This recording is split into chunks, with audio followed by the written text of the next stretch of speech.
There is a particular kind of darkness that belongs to Britain alone. It is not the darkness of jungles or deserts or open plains. It is older than those. It is the darkness of wet stone and ancient wood, of moors stretching out past the edge of what any map has ever properly captured, of coastlines where the sea comes in grey and low and indifferent and swallows whatever it wants without explanation. It is the darkness of a country that has been inhabited for so long, by so many different peoples, through so many layers of conquest and memory and loss, that the ground itself seems to carry the weight of things that were never fully resolved. Britain is a small island. It is easy to forget that when you look at how much history it contains. You can drive from one end of England to another in under 6 hours. You can cross Scotland in a day. And yet, within that comparatively modest geography, there are mysteries that have baffled scholars, detectives, scientists, and ordinary people for centuries. Some of them are centuries old. Some of them are barely 50 years in the past. Some of them have explanations that almost fit, but leave something uncomfortable still sitting at the edge of the answer, something that refuses to be resolved. Tonight, we are going to move through some of those mysteries together. The format is simple. You are going to settle in. You are going to let the sound of this voice carry you through the fog and the cold and the long corridors of British history. We are not going to rush. There is no urgency here. These things happened a long time ago, and they will still be unresolved at the end of this. And that is all right. Part of the pleasure is sitting with the not knowing. Part of the pleasure is letting the questions wash over you and observing how they feel, rather than demanding they produce answers. Britain gave the world Sherlock Holmes, which is interesting, a country so fascinated by mystery that it invented the greatest fictional detective ever written, a country so full of unresolved cases that it needed an imaginary genius to provide the satisfactions that real life refused to deliver. And yet even Sherlock Holmes never cracked the cases we are going to discuss tonight, because these are real, and real mysteries have a texture that fiction cannot fully replicate. They have gaps that were never filled. They have witnesses who died before they could be interviewed properly. They have evidence that was lost or destroyed or never collected in the first place. They have the particular unsatisfying quality of truth, which is that it does not always resolve itself into a clean ending. The wind over Dartmoor does not care about your theories. The fog on the Thames does not part to reveal hidden answers. The stones of the Tower of London have absorbed several hundred years of screaming and silence in roughly equal measure, and they are not giving anything back. So settle in. Close your eyes if you like. Let your breathing slow. We are going in. And Britain, as it always has been, is waiting. Before we go further, if you are the kind of person who finds yourself drawn to history's unanswered questions, to the places where the record goes dark and the explanations run out, then this is your corner of the internet. Leave a comment below and tell me which mystery keeps you up at night. Not metaphorically, literally, the one you think about before you sleep. Tell me where you are listening from. I read every single one. And if you are new here, consider staying. We do this kind of thing a lot. Now, into the dark. The Tower and the Disappeared Princes. In the summer of 1483, 2 boys went into the Tower of London and were never seen again. That sentence, on its own, is enough. It contains within it one of the most debated and unresolved mysteries in all of British history. A mystery that has produced more books, more arguments, more theories, and more passionate disagreement than almost any other question about the medieval period. It has made enemies of historians. It has divided Shakespeare scholars. It has launched entire organizations dedicated to its resolution. And after more than 500 years, we still do not know exactly what happened to Edward V and his younger brother Richard, Duke of York. Let us go back to the beginning, because the beginning matters. Edward IV of England died on the 9th of April, 1483. He was not particularly old. He was 40 years old and had been king for most of his adult life, and his death was unexpected enough that it created an immediate crisis. His son and heir, also named Edward, was 12 years old and living at Ludlow Castle in Shropshire when his father died. The boy was proclaimed Edward V almost immediately, but a 12-year-old king is a king in name only. Somebody had to hold the actual power, and the question of who that would be was going to cause tremendous suffering over the following months. The obvious candidates were the young king's maternal family, the Woodvilles, who were numerous and well-connected, and had been growing in influence throughout Edward IV's reign. Queen Elizabeth Woodville had brothers, nephews, cousins, all placed in positions of influence across the kingdom, and they moved quickly after the old king's death to secure their position. The young Edward V's escort from Ludlow to London was accompanied by a significant Woodville force. But there was another candidate for the role of Lord Protector, which was the formal position that would govern the kingdom during the king's minority. That candidate was Richard, Duke of Gloucester, Edward IV's younger brother, the young king's uncle. Richard intercepted the royal party at Stony Stratford in late April of 1483. He had been moving south from York with his own forces. He met the young king. He was courteous and respectful by all accounts, and then he arrested the Woodville lords who were accompanying Edward and took control of the king himself.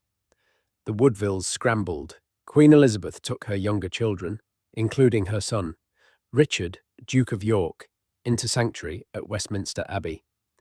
She had done this once before during the conflicts of Edward IV's reign, and she knew how it worked. Richard of Gloucester took the young Edward V to London and installed him in the Tower of London. This was not, at the time, the sinister act it would later seem. The Tower was a royal residence. Kings often stayed there in the period before their coronation. Edward V's coronation was planned for the 24th of June, 1483. Everything was moving toward that date, and then things began to go wrong very quickly. In June of 1483, Richard's supporters put forward the claim that Edward IV's marriage to Elizabeth Woodville had been invalid.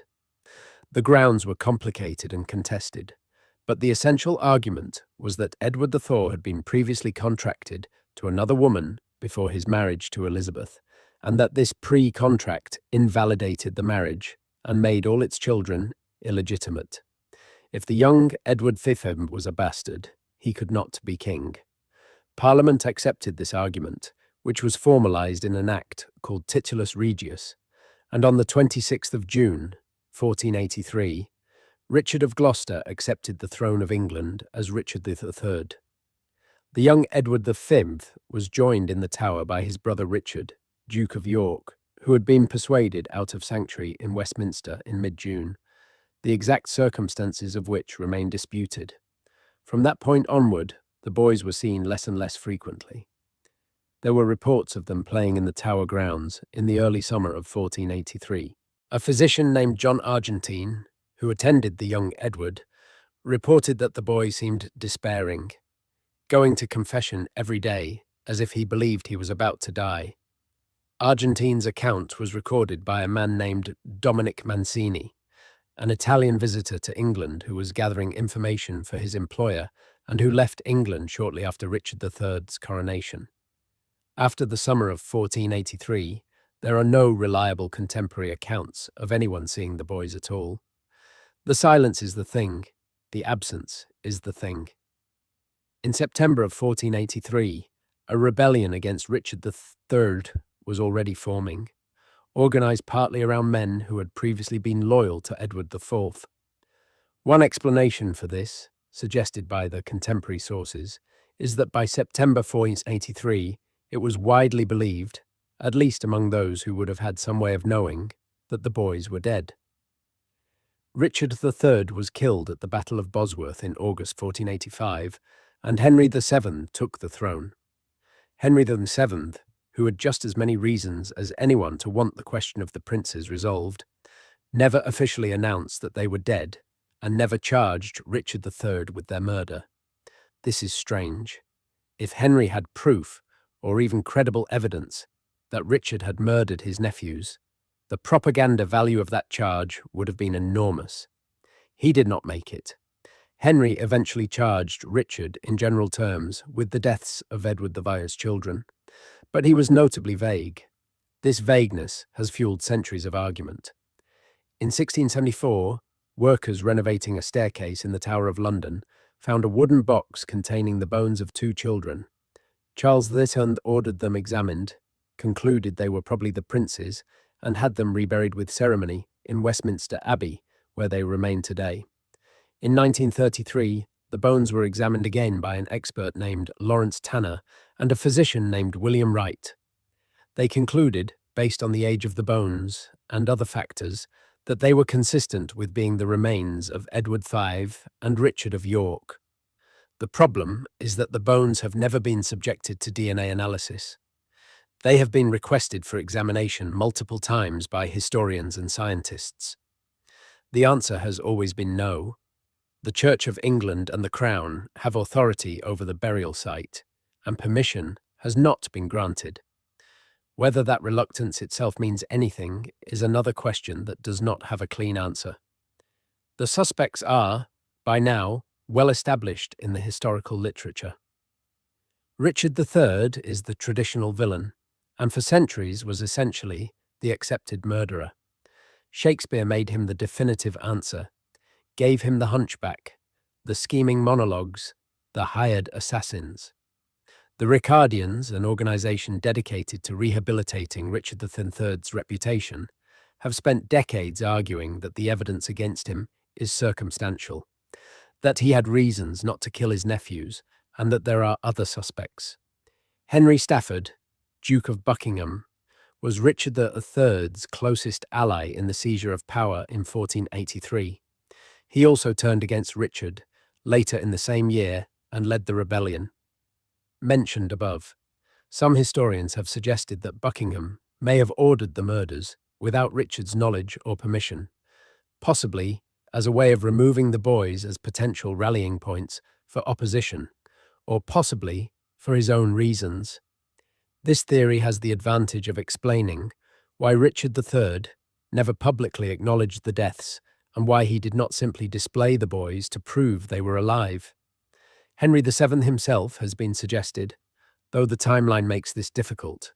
Henry did not arrive in England until August 1485, and most evidence suggests the boys disappeared in 1483. Unless they survived until 1485 in secret, Henry could not have killed them. Margaret Beaufort, Henry VII's mother, has been suggested by some historians as a possible orchestrator, though the evidence for this is thin. There is even a theory, sometimes called the survival theory, that the boys were not killed at all, that one or both were smuggled out of the country and lived their lives elsewhere. Perkin Warbeck, who appeared in the 1490s claiming to be Richard, Duke of York, was taken seriously enough by several European monarchs that he was received at their courts and married a Scottish noblewoman. Henry VII eventually captured and executed him in 1499, but not before Warbeck had caused significant disruption. Whether he was genuine or an impostor, and if an impostor who trained him, remains unresolved. The Tower of London stands today, and you can visit it. You can walk the grounds where children played in the summer of 1483. You can look at the stone walls that closed around them. You can visit Westminster Abbey and stand near where bones that might be theirs lie in a small urn in a corner of the Henry VII Lady Chapel. But the bones have never been tested. The question has never been answered. 500 years of argument and scholarship and passion and ink. And the most fundamental question, what happened to those two boys, cannot be answered with certainty. That is what a real mystery looks like. The Green Children of Woolpit. In the village of Woolpit in the county of Suffolk, sometime in the 12th century, two children emerged from a pit in the ground. This is already unusual. But what made the people of Woolpit stop and stare? What made them call their neighbours and stand in puzzled groups around the edge of that harvesting pit in the fields was this. The children's skin was green. Not slightly green, not a greenish tinge that might be attributed to illness or the light. Green, distinctly, unmistakably green. Their clothing was strange, made from a material that no one recognized. They were frightened and disoriented, and they would not eat anything that was placed before them.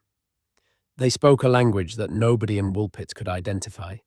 When people tried to communicate with them in English or French or the fragments of other languages that a Suffolk village in the 12th century might have had access to, the children simply stared. They were taken in by a local landowner, in some accounts identified as a man named Richard de Calne, and cared for over the following weeks and months. During this time, the girl eventually began to eat, and over time her skin lost its green color. The boy, who was sickly from the beginning, died after a relatively short time. The girl survived, learned English, was eventually baptized, and according to the accounts, became, as one chronicler put it, rather free in her behavior. She told a story.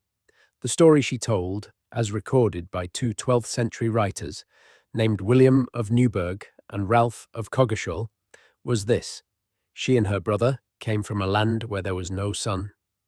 The light in their land was always twilight, always dim, the quality of light after sunset, but before full dark. The people there were green. She did not know how they had come to be in Woolpit. She remembered following the sound of bells through a cave or passage, and then she was in the harvesting pit in the field, and the sky above her was far brighter than any sky she had ever seen, and everything was wrong. She mentioned a river that separated their land from another land where the light was brighter. She could not explain more than that. She did not know where her home was in relation to Woolpit. She did not know how to get back. This story has been told and retold and analysed for 900 years, and it remains genuinely strange, regardless of which explanatory framework you bring to it. The skeptical explanations begin with a condition called hyperchromic anemia, sometimes called green sickness in historical sources, which can give the skin a faintly greenish hue due to iron deficiency. This is a real condition, and it is plausible that malnourished children might exhibit it. The problem is that contemporaries who saw the children described the coloration as clearly and distinctly green, not the faint pallor of anemia. William of Newburgh was a careful chronicler, not given to wild embellishment. When he said green, he presumably meant something more striking than a pale complexion. Some historians have proposed that the children were Flemish immigrants, possibly children of a Flemish community, somewhere in the region, who became lost.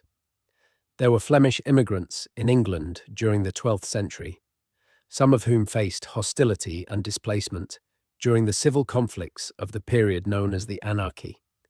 Children from such a community might speak an unfamiliar language, might be dressed strangely, might be disoriented and frightened. The green skin remains unexplained by this theory.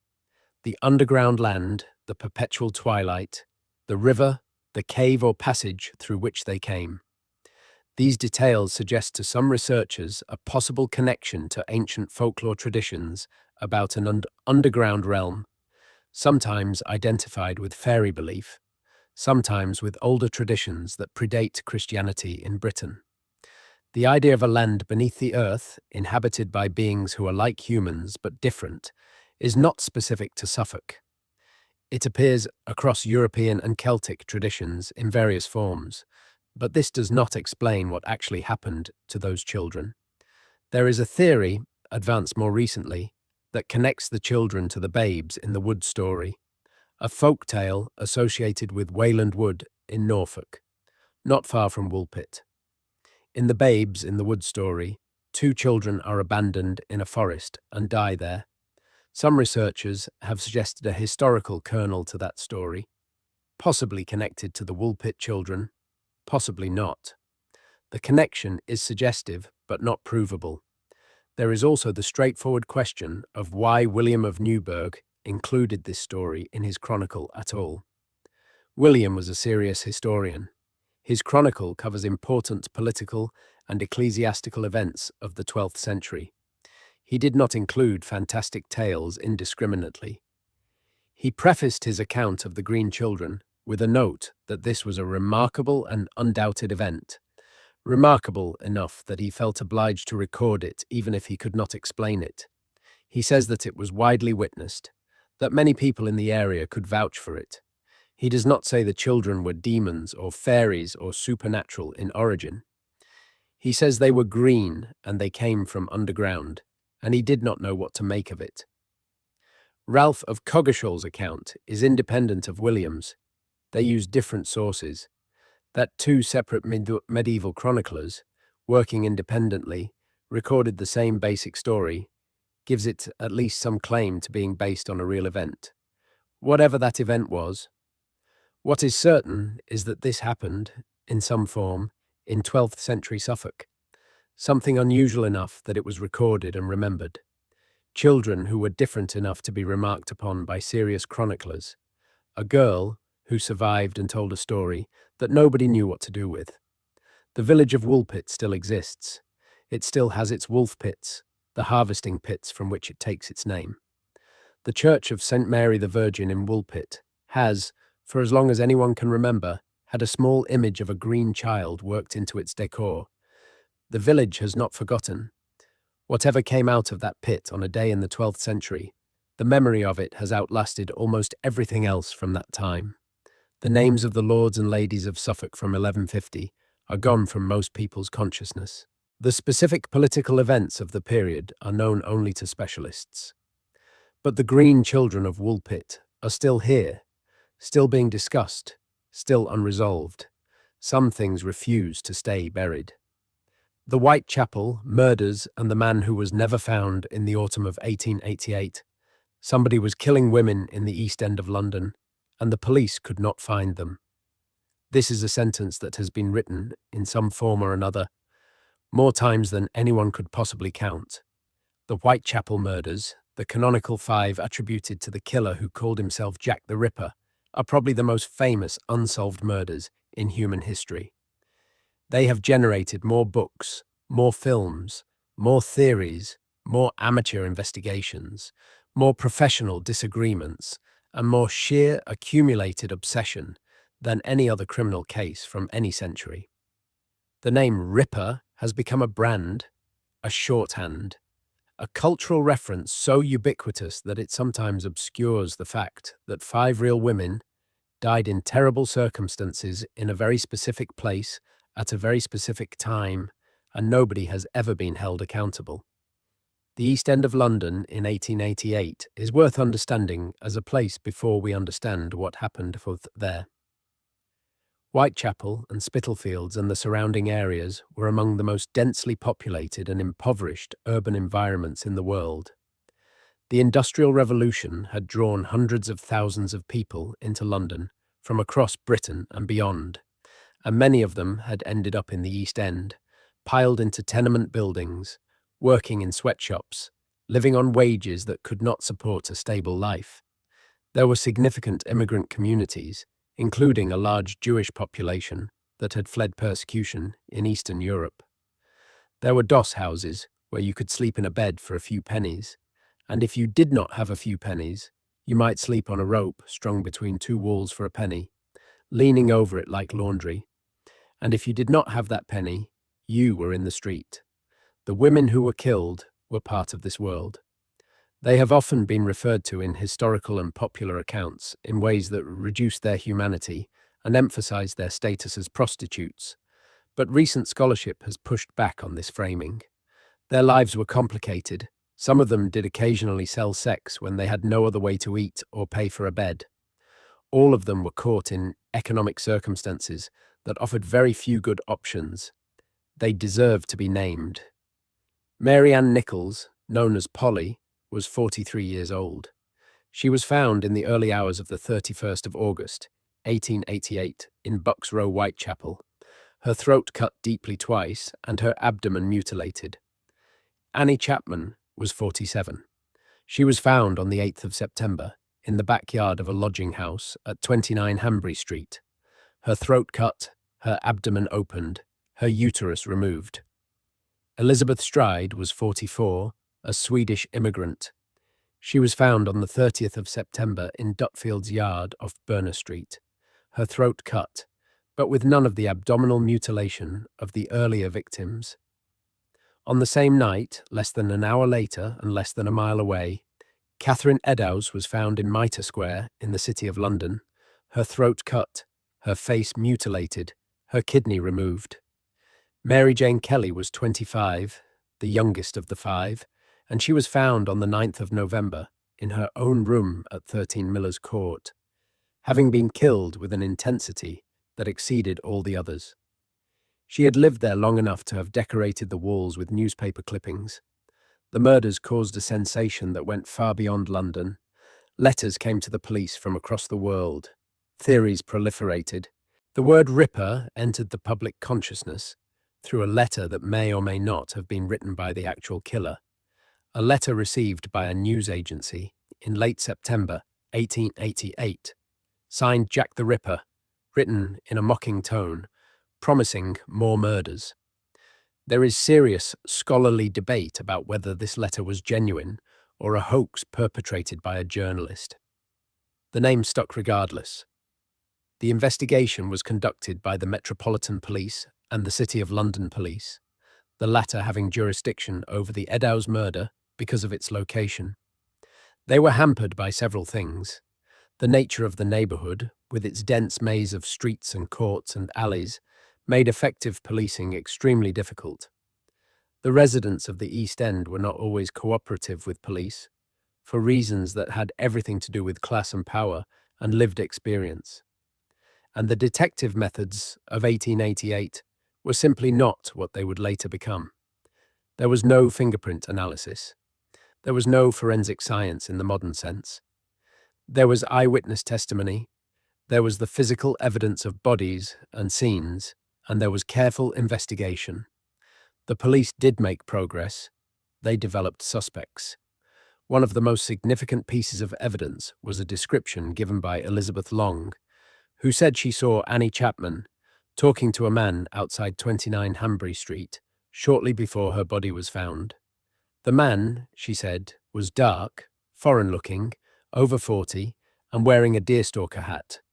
This description did not match all of the later suspects that have been proposed. The suspects are legion. They have been proposed by serious scholars, by journalists, by amateur investigators, by novelists, by documentary filmmakers, by people who found a letter in an attic or a diary in a shop, or who became convinced, through a chain of reasoning, that they had solved it. The most credible suspects, from a scholarly perspective, include Aaron Kosminski, a Polish Jewish immigrant who was named in a memorandum by Chief Inspector Donald Swanson, and who was identified by a senior police official named Melville McNagton as one of three main suspects. Kosminski was committed to an asylum in 1891 and died there. There is a piece of evidence, a shawl allegedly found at the Eddowes crime scene, that was the subject of DNA analysis, published in 2014, which purported to connect both Eddowes and Kosminski to the shawl. The methodology of that analysis was challenged by other scientists, and the question of the shawl's chain of custody has been disputed. It remains contested. Francis Tumblety, an American quack doctor who was arrested in London in November 1888 on other charges and fled to America before he could be questioned further, has been proposed by some researchers. John Druitt, a barrister who drowned himself in the Thames in December 1888, was named by McNagton as the most likely suspect. Walter Sickert, the painter, was dramatically proposed by crime novelist Patricia Cornwell in a book that cost her millions of dollars of her own money to research and that was received skeptically by most Ripper scholars. Prince Albert Victor, Queen Victoria's grandson, has been proposed as part of various conspiracy theories that have generally been dismissed by serious researchers. The Ripper letters are their own sub-mystery. Several hundred letters were received by the police and press purporting to be from the killer. Most were obviously hoaxes, the productions of people seeking attention or seeking to mislead the investigation.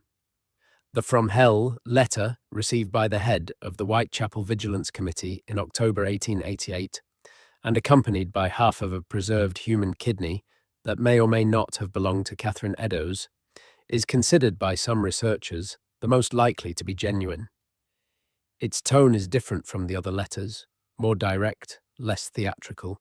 The kidney was examined by a physician who concluded that it appeared to be a woman's kidney and that the other half of it showed signs of Bright's disease, a condition that Catherine Eddowes was known to have suffered from. But the kidney could not be definitively connected to Eddowes. The letter could not be definitively attributed to the killer. Nothing could be definitively connected to anyone. The murders stopped after the 9th of November, 1888, after Mary Jane Kelly. Nobody knows why. Did the killer die? Did he leave London? Did he stop?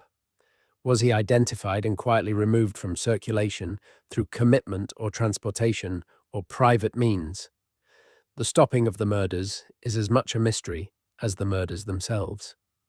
The streets of Whitechapel still exist in modified form. You can walk them.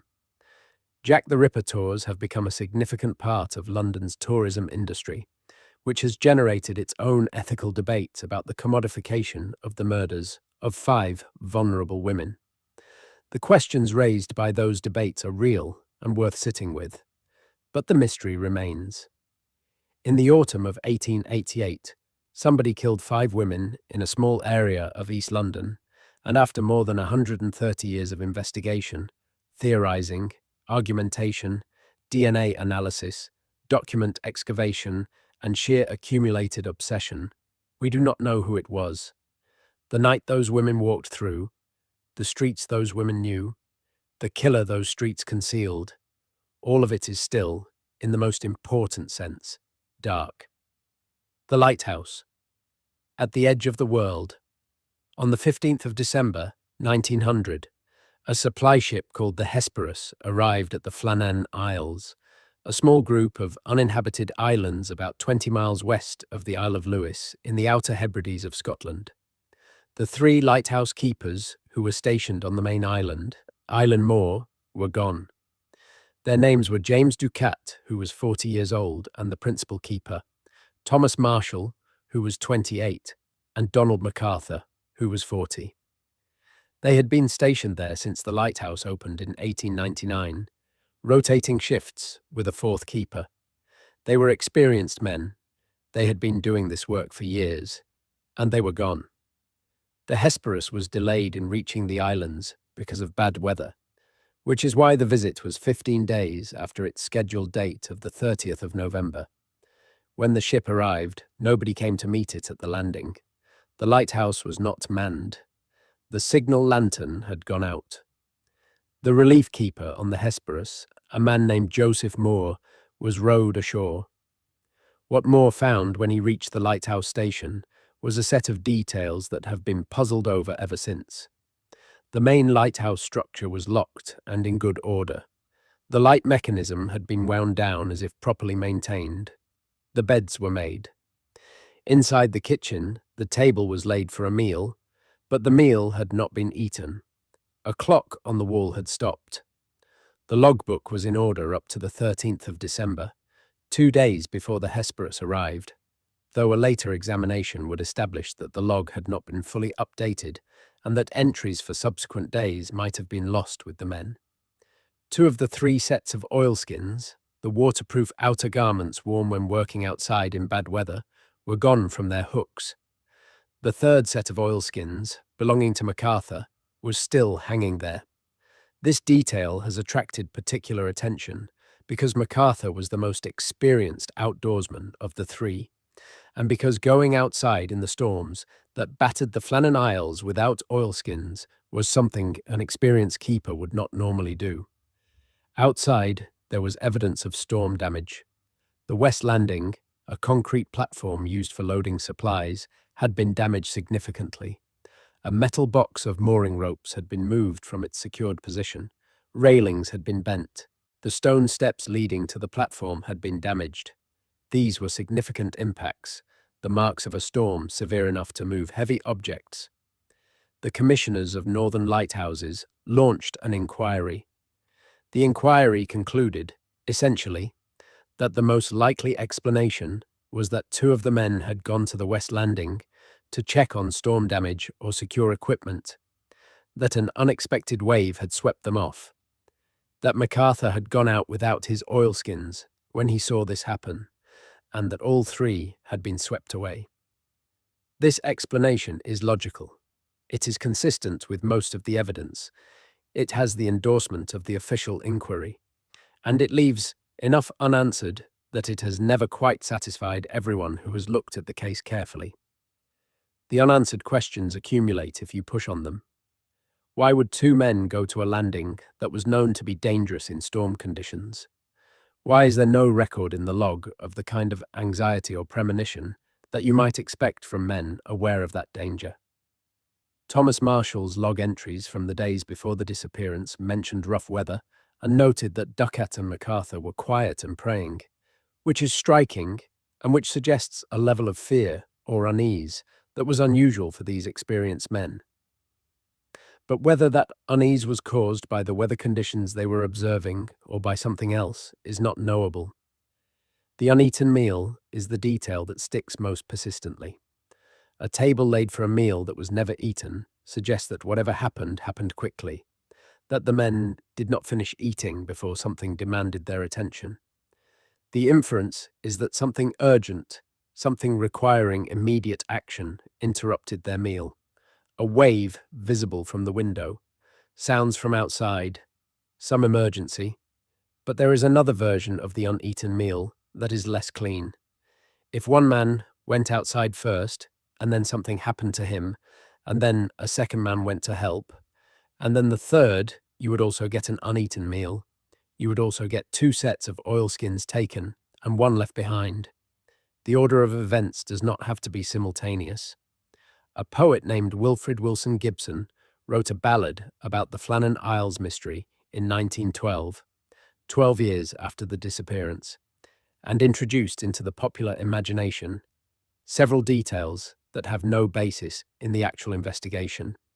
He invented a log entry describing a strange figure, a supernatural presence. He invented ghostly lights and an atmosphere of dread. None of this is in the real documents, but the poem became so well known that some of its inventions entered accounts of the case as if they were fact, which is itself a lesson in how quickly myth accumulates around a genuine mystery. The Flannan Isles themselves are still there.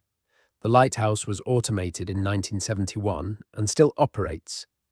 The islands are occasionally visited by researchers and wildlife observers because they have a significant seabird population. The atmosphere, by all accounts, is remote and strange in the way that very isolated places have. The wind comes off the Atlantic without interruption for thousands of miles. The light changes the way it does in northern latitudes where the sun moves low and slow across the sky. What happened on the 13th of December, 1900, to three experienced lighthouse keepers on a tiny island in the middle of the North Atlantic, the official inquiry could not definitively establish. The most probable answer is a wave, a terrible accident in terrible conditions. Three men in the wrong place at the wrong moment, swept away before anyone could do anything. This is the kind of thing that the sea does. It does it with complete indifference to the records and explanations that will be demanded afterward. But the meal on the table, the missing oilskins, the damaged landing, the stopped clock, the final entries in the log describing men who were quiet and praying. The sea took whatever it knew with it. The Pendle Hill Witches. In the spring of 1612, on the slopes of Pendle Hill in Lancashire, a chain of events began that would end with 20 people accused of witchcraft and 10 of them hanged. The Pendle witch trials are the most documented and the largest witch trials in English history. They are also, when you look at them carefully, a story about poverty, family feuds, political pressure, and the terrifying vulnerability of people who had no power in a society that was actively looking for threats. Whether any of the people convicted had any connection to actual witchcraft, in the sense of genuinely supernatural practices, is a question most serious historians do not spend much time on. The more pressing question is what actually happened on Pendle Hill in 1612, who these people were, why they were accused, and why the machinery of the law moved with such speed and force against them. Pendle Hill rises 919 feet above the Lancashire countryside. In 1612, the area around it was a landscape of moorland and small farming communities, economically marginal, isolated enough that it operated somewhat outside the direct supervision of the authorities in ways that more central areas of England did not.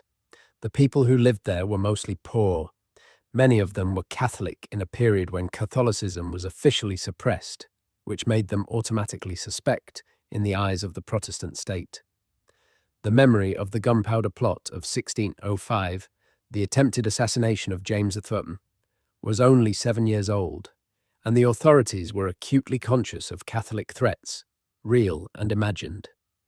The events of 1612 began, as many cascading disasters do, with something small. Alison Device, a young woman from a family that was already known locally for alleged magical practices, encountered a peddler named John Law on a road near Colne in late March 1612. There was some kind of interaction between them, the exact nature of which is disputed by the sources, and shortly afterward, John Law collapsed and had what appears to have been a stroke. Alison Device, convinced that she had caused it through supernatural means, or perhaps simply frightened and seeking to placate the peddler's angry son, confessed that she had made the man fall lame through her powers. This confession was everything the local justice of the peace, a man named Roger Nowell, needed. Nowell was ambitious. The investigation of witchcraft was a way to demonstrate loyalty to James I, who was genuinely obsessed with witchcraft and had written a book about it called Demonology before he became King of England. Finding witches was politically useful. Nowell began interviewing witnesses and accused. He brought in members of the Device family, including Alison's grandmother, Elizabeth Southerns, known as Old Demdike, and her rival, a woman named Anne Whittle, known as Old Chattox. Both women were elderly, impoverished, and locally notorious as cunning women, practitioners of folk magic and healing. Both confessed to various supernatural acts. The confessions were taken as evidence of genuine witchcraft. Both women were imprisoned. Then something extraordinary happened that expanded the case dramatically. Alison's younger brother, James Device, and their mother, Elizabeth Device, organised a gathering at Malkin Tower, the Device family home, on Good Friday, the 10th of April, 1612. Approximately 20 people came. The stated purpose of this gathering is unclear. Some accounts suggest it was to plan a rescue of old Demdike from Lancaster Castle, where she was imprisoned. Others suggest it was simply a gathering for food and drink. James I's recent law against witchcraft had specifically prohibited gatherings of multiple witches, and when Roger Nowell heard about the Malkin Tower meeting, he treated it as a witches' Sabbath. Everyone who was known to have attended the Malkin Tower meeting was now potentially liable to prosecution. The investigation expanded. More people were arrested. Most damagingly for the accused, a 9-year-old girl named Janet Device, Alison and James's younger sister, gave testimony against her own family. Janet stood on a table in the courtroom so that she could be seen and named the people present at the Malkin Tower meeting. Her testimony was used against her mother, her brother, her sister. Elizabeth Device screamed at her daughter during the trial, called her a witch herself, broke down in ways that the presiding judge noted as evidence of guilt. James Device attempted to withdraw his confession and stated that he had confessed in terror. It made no difference. The trials took place at Lancaster Assizes in August 1612 before a judge named Sir Edward Bromley and a judge named Sir James Altham. 10 people were convicted and hanged on the 20th of August, 1612. They were Elizabeth Device, James Device, Alison Device, Anne Whittle, Anne Redfern, Alice Nutter, John Bulcock, Jane Bulcock, Catherine Hewitt, and Isabel Roby. Old Demdike had died in prison before she could be tried. One woman, Margaret Pearson, was convicted but sentenced to the pillory rather than death. Alice Nutter's presence among the convicted is the detail that most puzzles historians. All the others came from the very poorest margins of the community, from families with nothing and no social protection. Alice Nutter was a widow of some means, a woman who owned property, who had connections to gentry families. What she was doing at the Malkin Tower gathering, if she was there at all, and why she made no serious defence of herself at trial despite her resources, has never been satisfactorily explained. Some historians have suggested she may have been attending a Catholic Mass at Malkin Tower, which some researchers believe is what the gathering actually was, and that she could not defend herself without admitting to Catholic practice, which carried its own severe penalties. The Pendle witch trials did not end with the 1612 hangings. In 1634, a series of accusations were made against another group of people in the Pendle area, this time initiated by a boy named Edmund Robinson, who claimed to have witnessed a witches' gathering. 20 people were accused. They were examined by a committee, including the king's physician, who could find no evidence of the devil's marks supposedly associated with witchcraft. Several of the accused were sent to London for further examination. Edmund Robinson eventually confessed that he had invented the entire story. Most of the accused were eventually released, though some had died in prison during the process. The hill still stands. Pendle Hill is a walking destination now, popular with hikers. On Halloween, crowds walk up it in something that mixes genuine historical memory with tourism and festivity. At the top, on a clear day, you can see very far in every direction. Lancashire spreads out below you, the moorland and the green valleys and the towns that have grown where small communities once stood. The families of the accused lived on that hill and in those valleys for generations. Some of the surnames survive in local records long after 1612. What the convictions and hangings did to those surviving family members, to the children who lost parents, to the parents who lost children, is not something the historical record captures well. The record captures the proceedings. It captures the judge's satisfaction at the outcome. It does not capture what the Device children did with the rest of their lives, or what the surviving members of those 20 accused families carried with them. The questions that the Pendle trials raise about justice and power and the vulnerability of the poor and marginalized in the face of an apparatus that has decided to move against them are not historical questions. They are present ones. That is one reason the story does not fade.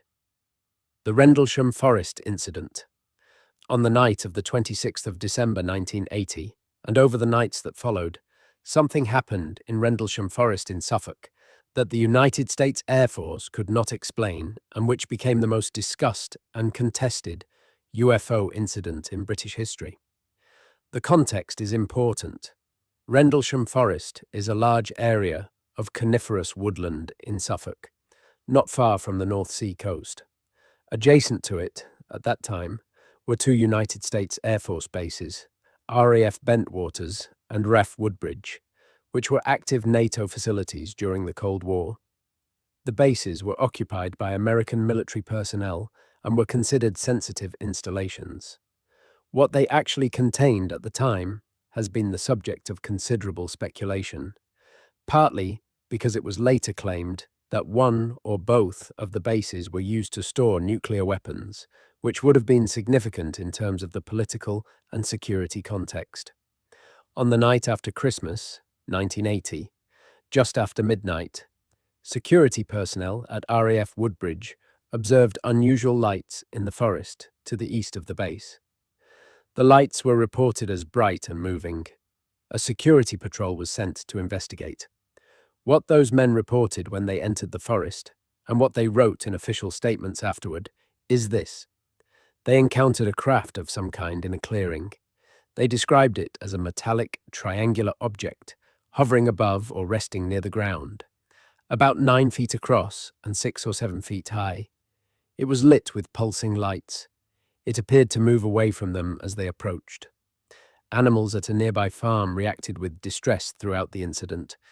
The deputy base commander at RAF Bentwaters was Lieutenant Colonel Charles Holt. Holt was a senior officer and a serious person by all accounts, not given to fantasy or exaggeration. Several nights after the initial incident, on the 28th of December, Holt went into the forest himself with a team to investigate. He brought a dictaphone and recorded his observations in real time as they happened. The tape recording of Holt's investigation in the forest exists. It has been analysed extensively.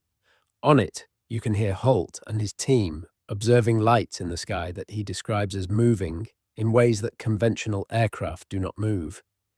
You can hear him describing a beam of light that came down from above onto the ground near their position. You can hear him speaking with the careful, controlled tone of a man who is trying very hard to remain professional while experiencing something he cannot account for.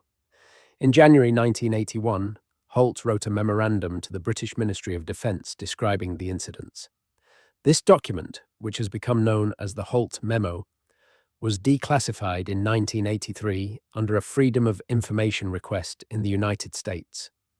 The memo is brief and factual in tone. It describes the lights, the landing marks found in the clearing, the radiation readings taken at those marks, the subsequent observations by Holt's own team. It concludes without offering an explanation. The radiation readings are a point of particular interest. The marks found in the clearing where the object was allegedly seen were measured for radiation, and readings were recorded that were, according to Holt's memo, significantly higher than background levels. Subsequent analysis of this claim has been disputed. Some researchers argue the readings were within normal variation for forest soil. Others argue they were anomalous. The explanations that have been offered for the Rendlesham incident range across a wide spectrum. The most prosaic explanation is the Orfordness Lighthouse, which sits on the Suffolk coast and whose beam could be seen through the trees from within the forest. The lighthouse's pattern of flashing could potentially account for some of the light observations. This explanation has been put forward seriously and has been seriously contested by the witnesses who were familiar with the lighthouse beam and who say that what they saw was clearly different. Ball lightning and other atmospheric plasma phenomena have been proposed. Experimental military aircraft, possibly being tested from the bases, have been proposed. Drug or alcohol intoxication, stress responses, and collective delusion have been proposed. The men who were there have rejected these explanations consistently over the more than 4 decades since the incident. Some witnesses, over the years, have made claims that go considerably beyond the initial accounts and into territory that is much harder to assess. Claims of alien contact, of experiences that were edited from official accounts, of injuries and symptoms connected to radiation exposure, of being warned not to speak by intelligence officials. These claims are harder to evaluate because they emerged later and because the evidence for them is primarily the testimony of the witnesses themselves. What is not in dispute is that experienced military personnel reported extraordinary things in a Suffolk forest over multiple nights in December 1980, that a senior officer filed an official memorandum about those reports, that the memorandum was classified for 3 years, and that no official explanation was ever offered for what those personnel saw. The Ministry of Defence's response to the Holt memo was effectively to file it and move on. An internal review concluded that the reported events posed no threat to national security and required no further investigation. Whether this was a genuine assessment or a deliberate decision to not pursue something that nobody wanted to pursue is, like so many things about this case, a matter of interpretation. Rendlesham Forest is a public forest. You can walk in it. The clearing where the original incident allegedly occurred has been marked with a trail that takes visitors through the key locations. The clearing itself is a quiet, ordinary-looking space in the trees. No marks, no residual evidence of anything, just trees and undergrowth and the light filtering through the canopy. Charles Holt has given interviews over the years and has consistently maintained that what happened in that forest was real and was extraordinary and was never explained. He has called for a proper official investigation. No such investigation has been forthcoming. Whatever flew over Rendlesham Forest in December 1980, it left behind a memorandum, some disputed radiation readings, some ground traces that have been variously interpreted, and the steady, insistent testimony of people who were there and who say that what they experienced was not something they have ever been able to account for. The forest does not answer questions. It simply holds the dark. The Poltergeist of Enfield. In August 1977, in a small council house on Green Street in Enfield, North London, a single mother named Peggy Hodgson reported to the police that furniture in her home was moving on its own. The police officers who responded to the call witnessed a chair move. The chair was in front of them, on the floor, and it moved laterally without anyone touching it, more than 4 feet across the floor. One of the officers, a constable named Carolyn Heaps, signed a statement attesting to this. She saw it. It moved. This is the beginning of what became known as the Enfield poltergeist, a case that lasted approximately 2 years, that was investigated by members of the Society for Psychical Research, that was documented in photographs and audio recordings and written accounts that fill multiple volumes, and that remains, after nearly 50 years, one of the most controversial and, in some respects, most documented claims of poltergeist activity in recorded history. The Hodgson household at the time consisted of Peggy Hodgson, her 4 children, Janet aged 11, Margaret aged 13, Pete aged 10, and Billy aged 7. They were not wealthy, the council house was modest, the family was managing. After the separation from their father, things were tighter than they had been, but they were managing. The disturbances began in August 1977, knockings from the walls and floors, furniture that shifted. The girls reported that their beds were vibrating. Peggy Hodgson reported to her neighbours and eventually to the police. And the police responded and sent officers, and one of those officers witnessed the chair move. The Society for Psychical Research sent 2 investigators. Guy Lyon Playfair was a writer and researcher. Maurice Gross was a businessman with no prior experience in paranormal investigation, but who had joined the SPR following the death of his daughter in a road accident and who became deeply committed to the Enfield case. Both men spent substantial time at the Hodgson house. Both came to believe that something genuinely anomalous was occurring. What they documented over the following months was extraordinary in its scope and its strangeness. Toys and small objects were thrown across rooms, sometimes with considerable force, sometimes traveling in trajectories that seemed inconsistent with being thrown by a person in the room. A sofa flipped over. Books flew off shelves. On one occasion, a large piece of equipment, an investigator's tape recorder, was found to have been hurled across a room and had landed at a considerable distance from where it had been placed. But the most disturbing element of the Enfield case was not the flying objects. It was the voice. Janet Hodgson, the 11-year-old girl at the center of the activity, began to speak in a voice that was not her own. It was a low, rasping, old man's voice, entirely unlike Janet's own voice, and it came from her, with her mouth in positions that vocal coaches who examined the recordings said could not produce that sound through normal speech. The voice spoke, it answered questions, it claimed to be a man named Bill, and later a man named Fred, and it gave specific details about names and places and family circumstances that were in some cases verifiable. When researchers asked about Bill, the voice described being a man who had lived in the house previously, who had gone blind, who had gone to hospital and died in the downstairs front room. A man named Bill Wilkins, who had lived in the house and had died there under circumstances matching that description, was later traced. Bill Wilkins's son confirmed the details when he was contacted.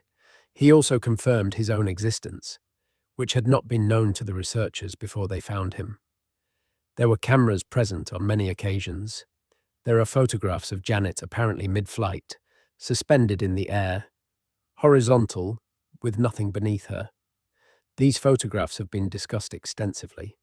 Are they evidence of genuine levitation, as the SPR investigators initially believed, or are they photographs of a child caught in the act of jumping, which would look similar? Some investigators who reviewed the photographs later concluded the latter. Others found the trajectories and positions difficult to explain as jumps. Janet Hodgson was also, unambiguously, caught on camera engaging in trickery at certain points. She was filmed bending a spoon using her hands. She and her sister were observed pretending to levitate objects by throwing them when they thought they were unobserved. When confronted, Janet admitted that she had faked some things, but maintained that much of what happened was genuine.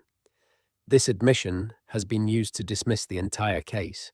It has also been argued by those who believe the case that children in the middle of a genuine poltergeist experience might also fake things, either because they are testing their observers or because they feel pressure to produce results, or simply because they are children and children do things like that, and that this does not necessarily invalidate the authentic incidents.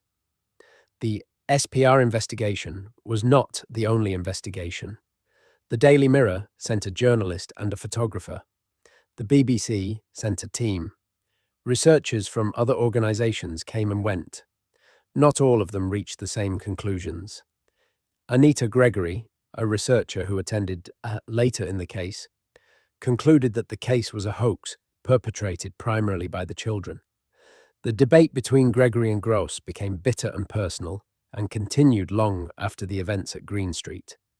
The case ended in 1979 in the way that poltergeist cases often end, quietly, without resolution, with the activity simply diminishing and stopping. The Hodgson family remained in the house. Peggy Hodgson lived there until her death in 2003. Janet grew up, had children, has given interviews over the years, has maintained consistently that much of what happened was real. She has also acknowledged the trickery and has said that she thinks people should make up their own minds. The house on Green Street still stands. Someone else lives there now. The current residents have reported nothing unusual. Whether the Enfield poltergeist was a hoax, a genuine paranormal event, a psychological phenomenon generated by a distressed family in a stressful situation, or something else entirely, is a question that the documentation and the testimony and the photographs and the audio recordings have not definitively answered. The chair that moved in front of the police officer. The voice that knew a dead man's name. Whatever was happening on Green Street in 1977 and 1978 and 1979, it was happening to real people in a real house, and it has not been explained. The man who stabbed Christopher Marlowe. On the 30th of May, 1593, Christopher Marlowe, the greatest playwright in England until Shakespeare, was stabbed through the eye at a house in Deptford and died. He was 29 years old. In those 29 years, he had written Dr. Faustus, Tamburlaine the Great, Edward the Kun, The Jew of Malta, and a body of poetry that included the line, "Come live with me and be my love." He had also, according to considerable evidence, been working as a spy for the Elizabethan government. The official account of his death was this. Marlowe spent the day of the 30th of May, 1593, at a house in Deptford that belonged to a widow named Eleanor Bull. He was there with 3 other men, Ingram Fraser, Nicholas Skeers, and Robert Poley. All 3 were connected, in various ways, to the intelligence network operated by Sir Francis Walsingham and later by his son, Sir Thomas Walsingham, who was also Marlowe's patron. After a day during which they apparently ate together and talked, an argument arose over the reckoning, that is, over who was to pay for the food and drink they had consumed. During the argument, Marlowe grabbed the dagger from Fraser's belt. Fraser reached back and stabbed him through the right eye. He died instantly, or nearly so. A coroner's jury ruled the death justifiable homicide, and Fraser received a royal pardon within a month. This account was accepted for centuries. It rested on a coroner's inquisition document that was discovered in 1925 and that provided far more detail than had previously been known about the circumstances of the death. But the discovery of that document, rather than settling the question, opened it up further, because the more people looked at it, the stranger it became. The three men who were with Marlowe when he died were not ordinary bystanders who happened to be present at an argument. Robert Poley was an active intelligence agent who had played a key role in uncovering the Babington plot, the conspiracy to assassinate Elizabeth I that led to the execution of Mary Queen of Scots. Nicholas Skeers was also connected to the intelligence network and had a history of involvement in fraud and conspiracy. Ingram Fraser was a business associate of Thomas Walsingham and a man of dubious reputation. All three men had connections to the world of spies and informers and secret operations that characterized the Elizabethan state. At the same time that these three men were in Deptford with Marlowe, Marlowe was himself in serious trouble. The Privy Council had recently ordered his arrest on charges of heresy. A playwright named Thomas Kidd had been arrested and tortured, and under torture had claimed that blasphemous papers found in his lodgings had actually belonged to Marlowe. Other informers had made various accusations against Marlowe, that he denied the divinity of Christ, that he made tobacco and boys his companions in sin, that he was a spy who had been speaking to the enemy. These accusations, if proved, could have led to his execution.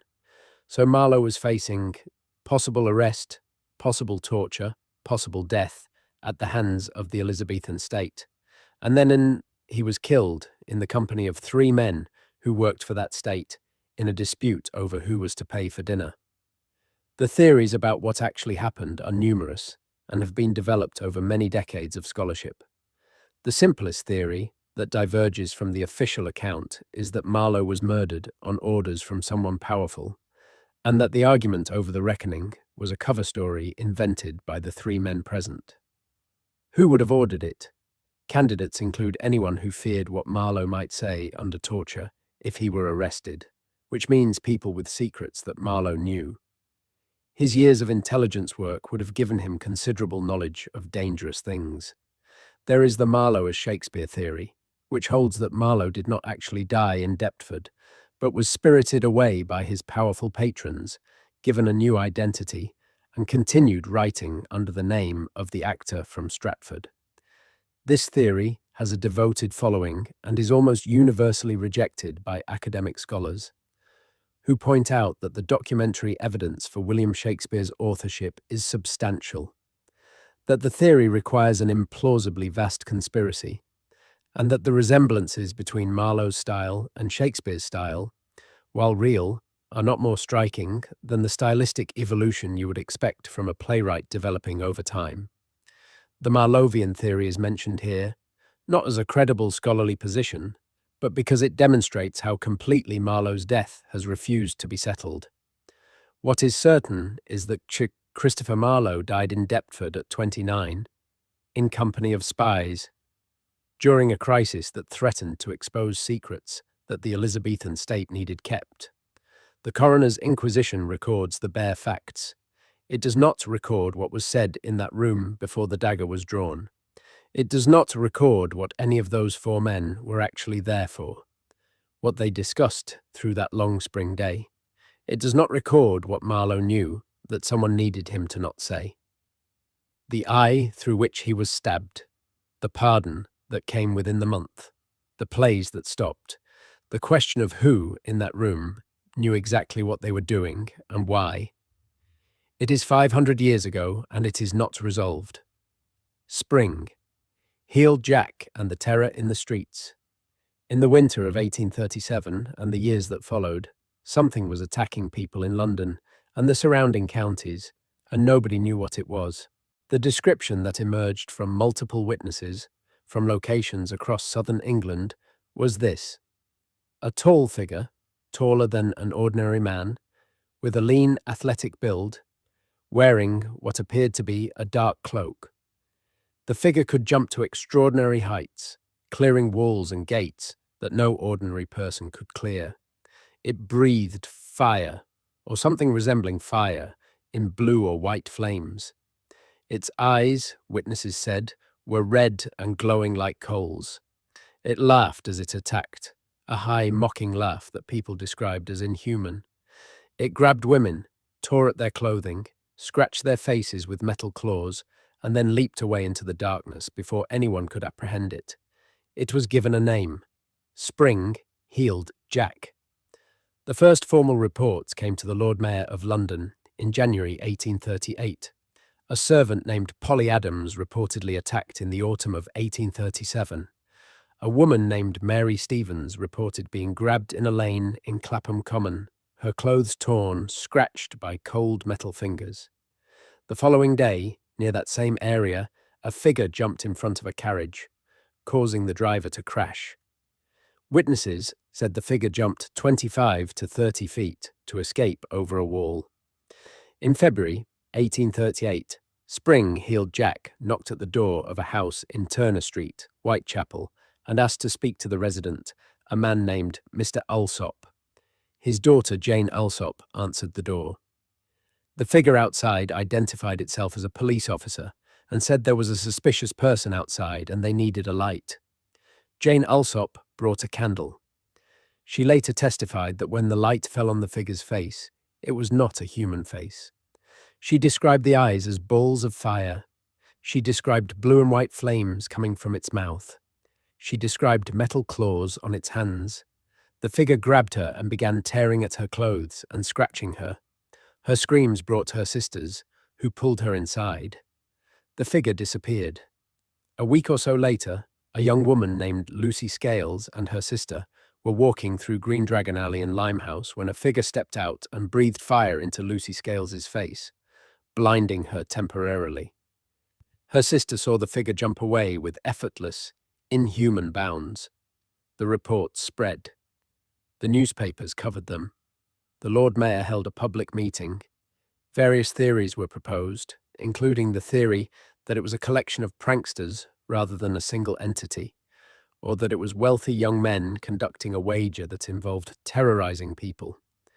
The figure of the aristocratic prankster was a type in the popular imagination of early Victorian England, and the extreme physical capabilities that witnesses described were sometimes explained as theatrical devices, spring-loaded boots, flammable chemicals secreted in a helmet or mask. The Marquis of Waterford has been proposed as a suspect. Henry de la Poer Beresford, the third Marquis of Waterford, was a notorious prankster and rake who had the means and arguably the temperament for elaborate public mischief. He is known to have been in the Alton area of Hampshire, where spring-heeled Jack sightings also occurred during relevant periods. He was physically imposing, athletic, wealthy enough to afford whatever props might be required. He married in 1842 and settled down somewhat, and the London sightings diminished around that time. This has been taken as suggestive by some researchers. The problem with the Marquis of Waterford theory is that it requires him to have been in many different places simultaneously. Because spring-heeled Jack did not stay in London, over the following decades reports came from across England. From Sheffield in 1873, where a figure matching the description was reported jumping across rooftops. From Lincolnshire. From the naval town of Aldershot in 1877, where sentries reported a figure that ran among them, breathed fire in their faces, slapped some of them, and then leaped away over a 10-foot wall with apparent ease. The sentries were soldiers. They fired at the figure. The bullets appeared to have no effect. The figure laughed and jumped away. The Marquis of Waterford died in a riding accident in 1859, but the sightings continued long after his death. There are reports from Everton in Liverpool in 1904, where crowds gathered to watch a figure leaping between rooftops and houses with extraordinary bounds, attracting such attention that local police were called. There are reports from other locations through the early 20th century. The last widely cited report is usually given as 1904 or thereabouts, but occasional sightings have been claimed even into the later 20th century. What was it? The most sober assessment is that it was a mixture of things: genuine encounters with an unknown person or persons using theatrical devices or unusual physical abilities, newspaper amplification and sensationalism that encouraged others to report their own frightening encounters and frame them using the established spring-heeled Jack description, mass hysteria feeding on itself in a period of significant social anxiety at the beginning of the Victorian era, and possibly some cases of pure invention or misidentification. But this assessment does not fully account for the multiple independent witnesses, including the soldiers at Aldershot who fired their weapons. It does not account for the specific, consistent details that appear across decades and across large geographic distances. The eyes, the fire, the leaping, the laughter. Witnesses who were not reading newspapers, who did not share information with each other, described the same thing. The figure called Spring-Heeled Jack was never apprehended. It was never photographed. It left no physical evidence. It exists only in the testimony of the people who claim to have seen it, whose descriptions were recorded in newspapers and official records and police reports and personal memoirs. What they all described is something that the Victorian world could not explain, and that, in the final accounting, is all we can say with certainty. Something was out there, in the dark streets and the jumping distances and the cold air before the gas lamps went fully out. It was laughing as it went. The disappearance of Agatha Christie. On the morning of the 4th of December, 1926, the car belonging to the author Agatha Christie was found abandoned near a chalk pit at Newlands Corner in Surrey. The engine was running. The headlights were on. Christie's coat was inside the car. On the back seat, in some accounts, there were some personal effects and the unfinished manuscript of a novel. Agatha Christie herself was nowhere to be found. She was missing for 11 days. The disappearance happened at a specific moment in Christie's personal life that has shaped how it has been interpreted. Her mother had died earlier in 1926, which had devastated her. Her husband of several years, Colonel Archibald Christie, had announced that he wanted a divorce so that he could marry his mistress, a woman named Nancy Neal. Christie had driven from her home, Styles House in Sunningdale, and vanished. The search was enormous. It became a national event. 15,000 volunteers joined police in searching the countryside around Newlands Corner. The famous crime writer Arthur Conan Doyle, creator of Sherlock Holmes, became involved and submitted one of Christie's gloves to a medium who he believed might be able to use it to locate her psychically. Dorothy L. Sayers, another crime writer, walked the local area herself, attempting to apply detective methods. Divers searched the lake at Newlands Corner. Bloodhounds were used. Aircraft were deployed. There was no body. There was no ransom note. There was no sign of foul play. There was just the car with the engine running and the lights on, and the absence. Archibald Christie was briefly suspected. He was, after all, in the process of ending the marriage, and a missing or dead wife was in some respects convenient. He had, on the night of Christie's disappearance, gone to a party at the home of a friend with Nancy Neal. He was questioned by police and maintained throughout that he had nothing to do with his wife's disappearance. On the 14th of December, 1926, Agatha Christie was found. She was at a spa hotel in Harrogate in Yorkshire, the Swan Hydropathic Hotel, where she had been staying under the name of Teresa Neal, the surname Neal, the same as her husband's mistress.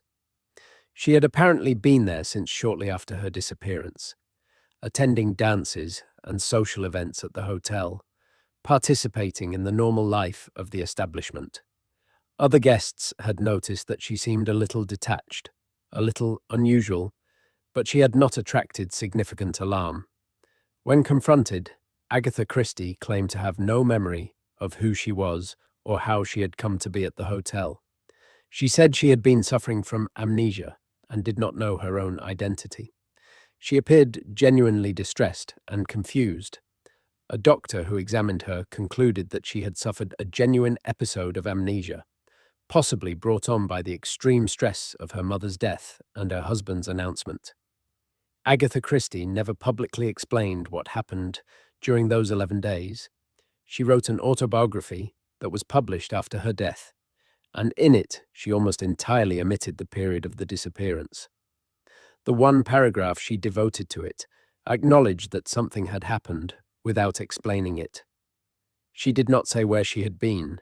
She did not say what she had done or experienced. The theories have been elaborated extensively over the century since. The most psychologically coherent explanation is that she did suffer some form of dissociative episode, a fugue state in which she was functioning and conscious, but disconnected from her ordinary sense of identity, possibly including her memories of who she was. Dissociative fugue is a real, if rare, condition, typically triggered by extreme psychological stress. A woman who had just lost her mother and been told by her husband that he was leaving her for someone else, driving alone at night, would certainly qualify as someone under extreme psychological stress. The problem with this explanation, which most people who have studied the case note, is the name. She checked into the hotel as Teresa Neal. If she did not know who she was, why would she have chosen a false name that incorporated the surname of her husband's mistress? The choice of that specific name suggests either that she did know who she was at the moment of registration, or that her subconscious mind was operating with information that her conscious self was denying. The revenge theory holds that Christie staged the disappearance to embarrass her husband, to make him a suspect, to punish him for his betrayal. This has a certain psychological logic. It does not explain why she then agreed to return without exacting any public price from her husband. It does not explain why she never broke her silence for the remaining 50 years of her life. The publicity theory holds that it was a calculated stunt to generate attention for her books. This is the least persuasive theory and has almost no serious proponents. Whatever happened, Agatha Christie and Archibald Christie divorced in 1928. Archibald married Nancy Neal. Agatha remarried in 1930 to the archaeologist Max Mallowan, and the marriage was by all accounts happy. She continued writing until shortly before her death in 1976, producing approximately 66 detective novels and establishing herself as the best-selling fiction writer of the 20th century.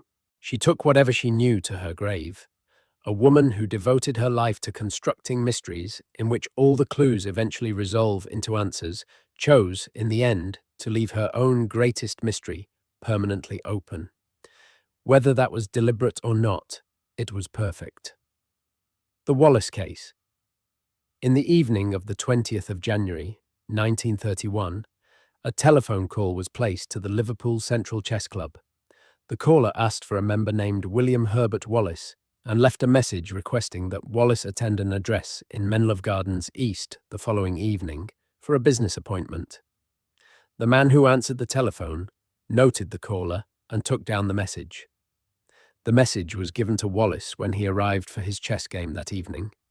On the following evening, the 21st of January, Wallace went to look for Menlove Gardens East in Liverpool. He spent considerable time searching. He asked multiple people for directions. He knocked on doors.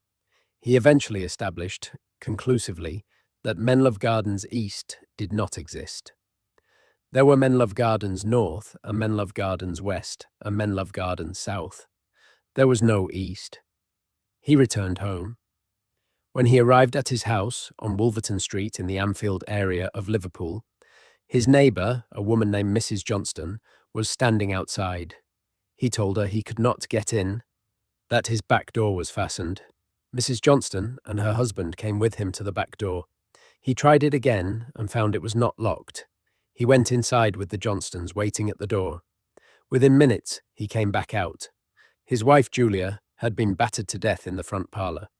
She was found lying on the floor, 11 or more blows to her head, with what appeared to be an iron bar or similar implement. The house showed no sign of forced entry. Nothing obvious had been stolen, though the police later determined that a small cash box which Wallace kept in his bedroom had been opened and a small amount of money was missing. William Herbert Wallace was arrested, tried for the murder of his wife Julia, convicted by a jury, and sentenced to death. He appealed.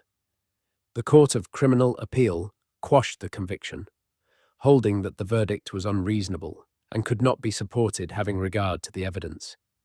This was, at the time, an extremely unusual outcome for the Court of Criminal Appeal, which was generally very reluctant to overturn jury verdicts. Wallace was released. He lived for another 2 years, died of kidney disease that may have predated the murder, and maintained his innocence until the end. The Wallace case has been called the perfect murder mystery. It has been called the most baffling murder case in the history of British crime. Raymond Chandler described it as the impossible murder case. And the core of what makes it so baffling is simply this.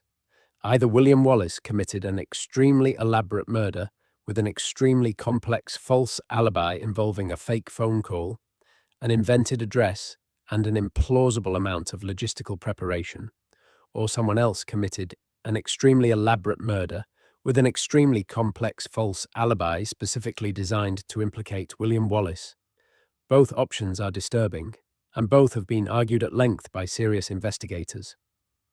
The case against Wallace is circumstantial but extensive. He was an insurance agent of known methodical intelligence. He was 52 years old and in poor health, which has been used both against him in that a frail man might need to construct an alibi rather than overpower a victim physically, and for him in that some researchers have argued he could not physically have done what was done to Julia Wallace. The marriage was by all accounts respectful, but not passionate. They had no children. There were some financial pressures. But the phone call is the thing. The phone call to the chess club was made from a public telephone box near Wallace's own street, not more than 400 yards from his house.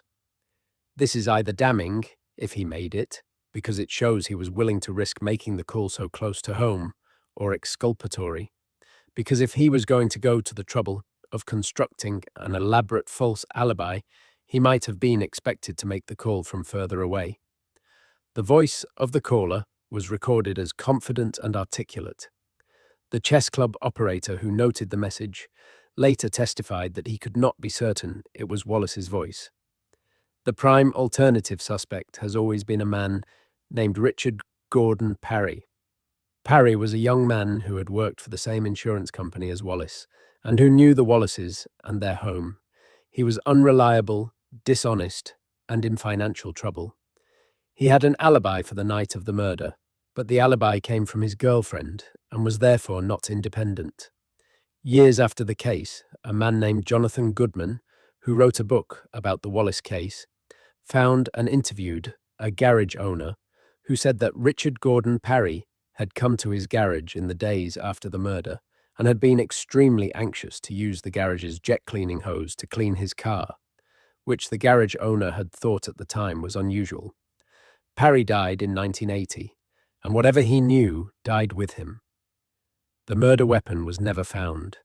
The precise time of Julia Wallace's death was disputed by medical witnesses at trial in ways that were significant to the question of whether Wallace had time to commit the murder and get to Menlove Gardens. The amount of blood found on Wallace's clothing when he was examined was, the defense argued, consistent with a man who had found his wife's body and tried to help her, not with a man who had just beaten her to death. The Court of Criminal Appeal was not wrong to quash the conviction. The evidence against Wallace was insufficient to have supported it beyond reasonable doubt. But that conclusion does not tell us who killed Julia Wallace, who made the phone call to the chess club, and why. Wolverton Street in Liverpool still exists. The house where Julia Wallace died is still there. The chess club was at a hotel that no longer serves the same function. Menlove Gardens. North and west and south are still there, and so is the gap where east would have been. The perfect murder mystery has, so far, remained perfect. The bog bodies. In the peat bogs of Britain and Ireland, and across the broader landscape of northern Europe, the ground has been returning the dead for a very long time. Not the skeletal dead, not the decomposed and reduced to fragments dead. The dead whose skin and hair and internal organs, and in some cases facial expressions, have been preserved by the chemistry of the bog. The low temperature and the oxygen-poor and highly acidic environment of deep peat, which inhibits decomposition and tans the skin in a way that turns it to leather. The bog bodies, of which hundreds have been found across northern Europe, are some of the most startling objects in archaeology, because they are so much more present than you expect ancient dead to be. In Britain, some of the most significant finds have come from the north of England. Lindoman is the most famous. On the 1st of August, 1984, peat workers at Lindo Moss in Cheshire were loading peat from a cutting machine when a piece of bog came down a conveyor belt and turned out to contain a preserved human foot. The police were called. 2 weeks later, on the 14th of August, further excavation revealed the remains of a body, preserved in the peat to a remarkable degree. It was, investigators established, the body of a man who had been in his mid to late 20s at the time of death. He was well nourished, his nails were manicured. He had been healthy in the period before he died. His beard and hair were trimmed. By these physical indicators, he was not a poor or marginal person. He had been well cared for. He had also been killed very deliberately and very thoroughly. Lindo Man, as he has come to be known, the name taken from the moss where he was found, died from multiple causes. He had been struck on the top of the head at least twice with considerable force. His neck had been garroted, a cord or ligature tightened until the blood supply to the brain was cut off. His throat had been cut. These three methods, applied simultaneously or in close succession, have been interpreted by some archaeologists as a ritual killing rather than simply murder, because a ritual killing might require multiple methods to fulfill specific ceremonial requirements. The concept of the threefold death, death by striking and strangulation and throat cutting or drowning, appears in Celtic mythology in a context that suggests sacrifice. Lindoman's death matches this pattern closely. He was radiocarbon, dated to somewhere between the 1st century BCE and the 1st century CE, a period covering the late Iron Age and the Roman invasion of Britain. He had eaten a meal of flat bread shortly before his death, bread made from many types of grain, which has been analysed in detail.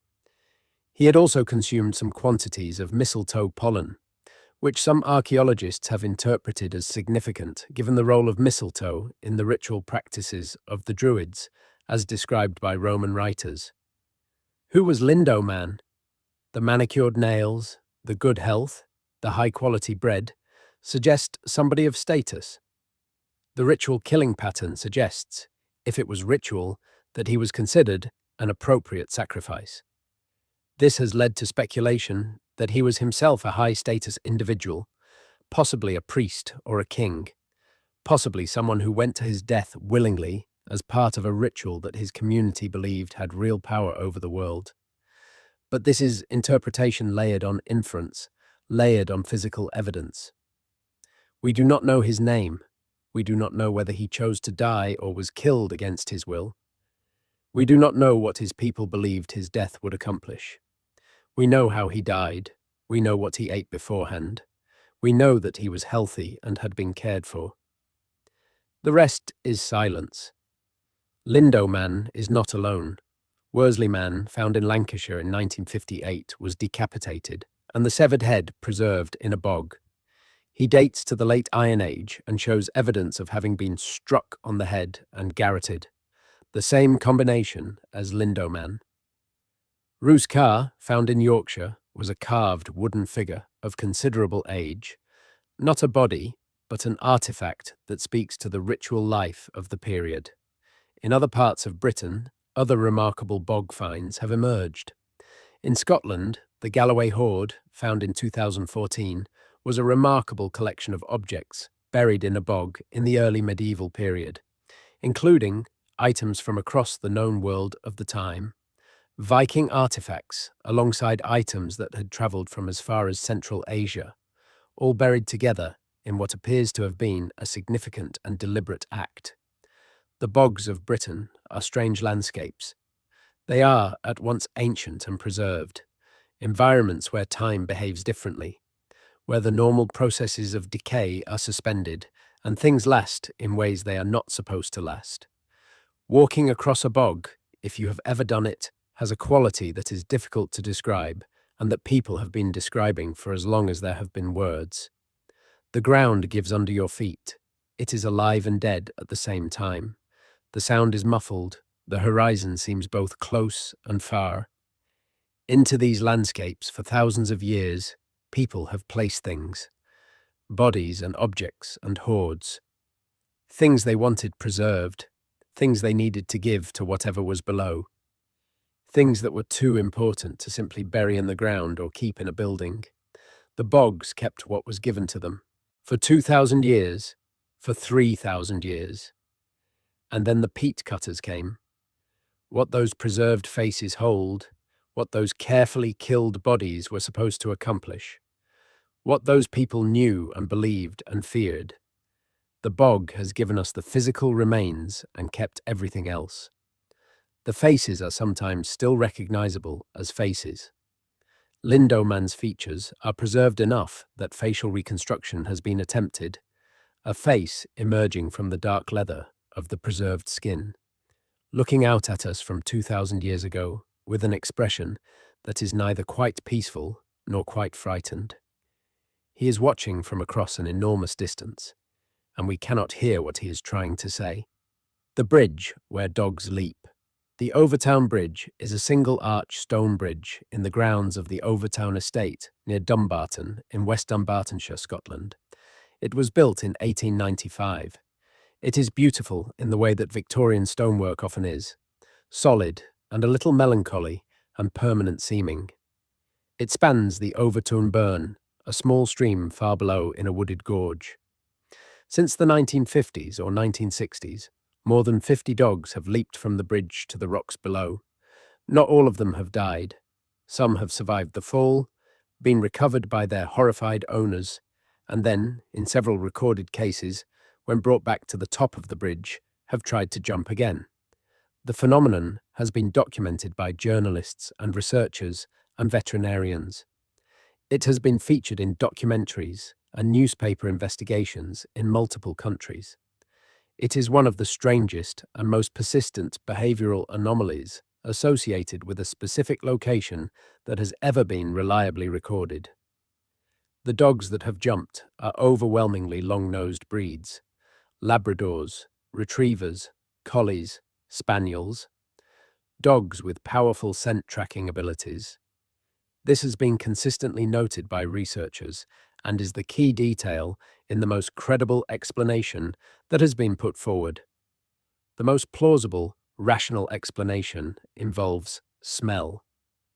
The gorge beneath the bridge is dense with vegetation, including trees and undergrowth, and it is home to mink, which were introduced to Scotland in the 20th century as a fur-farming animal and have since established wild populations across the country.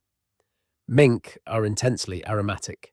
They produce strong musk from scent glands, and this smell is distinctive and potent. The theory is that dogs with powerful noses, walking along the parapet of the bridge, catch the smell of mink from below, become intensely focused on it, and in attempting to follow it, misjudge or disregard the edge of the bridge. In the grip of a strong scent drive, A dog may simply not process the fact that it is at a height and step off into space. This explanation has the advantage of being consistent with the observable facts. The bridge's location and the presence of mink below it, the predominance of long-nosed, scent-following breeds among the jumpers, and the fact that the jumps appear to occur at a consistent location on the bridge, rather than randomly along its length, specifically at the section where the parapet wall is low enough for a medium to large dog to get its head over and potentially get a good line on the smell below. A researcher named David Sexton, working with the Dumbarton-based charity the Scottish SPCA, conducted an investigation that found strong concentrations of mink scent in the gorge below the specific section of the bridge from which dogs most frequently leap. This finding supports the mink scent theory. Why then does a dog that has survived the fall and been brought back to the top sometimes try to jump again? The mink scent is presumably still present. The drive that produced the first leap is presumably still active. A dog's nervous system does not perform a cost-benefit analysis of past near-death experiences in the way a human would. If the drive is powerful enough, the absence of fear is complete enough, the jump may simply be repeated. This explanation, careful and rational and supported by evidence, is the most credible one, but it is not universally accepted, partly because the documentation of the phenomenon is not complete enough to rule out other contributing factors, and partly because there is something about the repeated behavior of dogs that survive and return that does not quite sit inside the mink scent explanation with perfect comfort. The legend of the Overtown Bridge, the local nickname White Lady's Bridge, refers to a tradition of a ghostly female figure associated with the estate, seen in the area over the years. The Overtown estate itself has a human tragedy connected to it. In 1994, a man named Kevin Moy threw his infant son from the bridge, believing the child to be the Antichrist. He then tried to throw himself from the bridge. This terrible event is part of the place's history. Whether it connects to the dog, leaping phenomenon is impossible to say. Events do not cause each other simply by occurring in proximity, but the bridge stands. Dogs continue to walk across it. Owners stand on the parapet and look over at the gorge below, where the mink move through the undergrowth and the water runs over the stones, and try to keep their animals close. The phenomenon is documented. The most credible explanation is available. And yet, the specificity of it, the single bridge, the recurring behavior, the dogs that try again, sits at the edge of what the explanation fully covers. Some places simply accumulate strangeness. The bridge near Dumbarton is one of them. Amy Robsart and the staircase at Cumnor Place. On the 8th of September 1560, a woman named Amy Robsart was found dead at the foot of a staircase at Cumnor Place in Oxfordshire. Her neck was broken. The house had been deliberately emptied of servants that morning.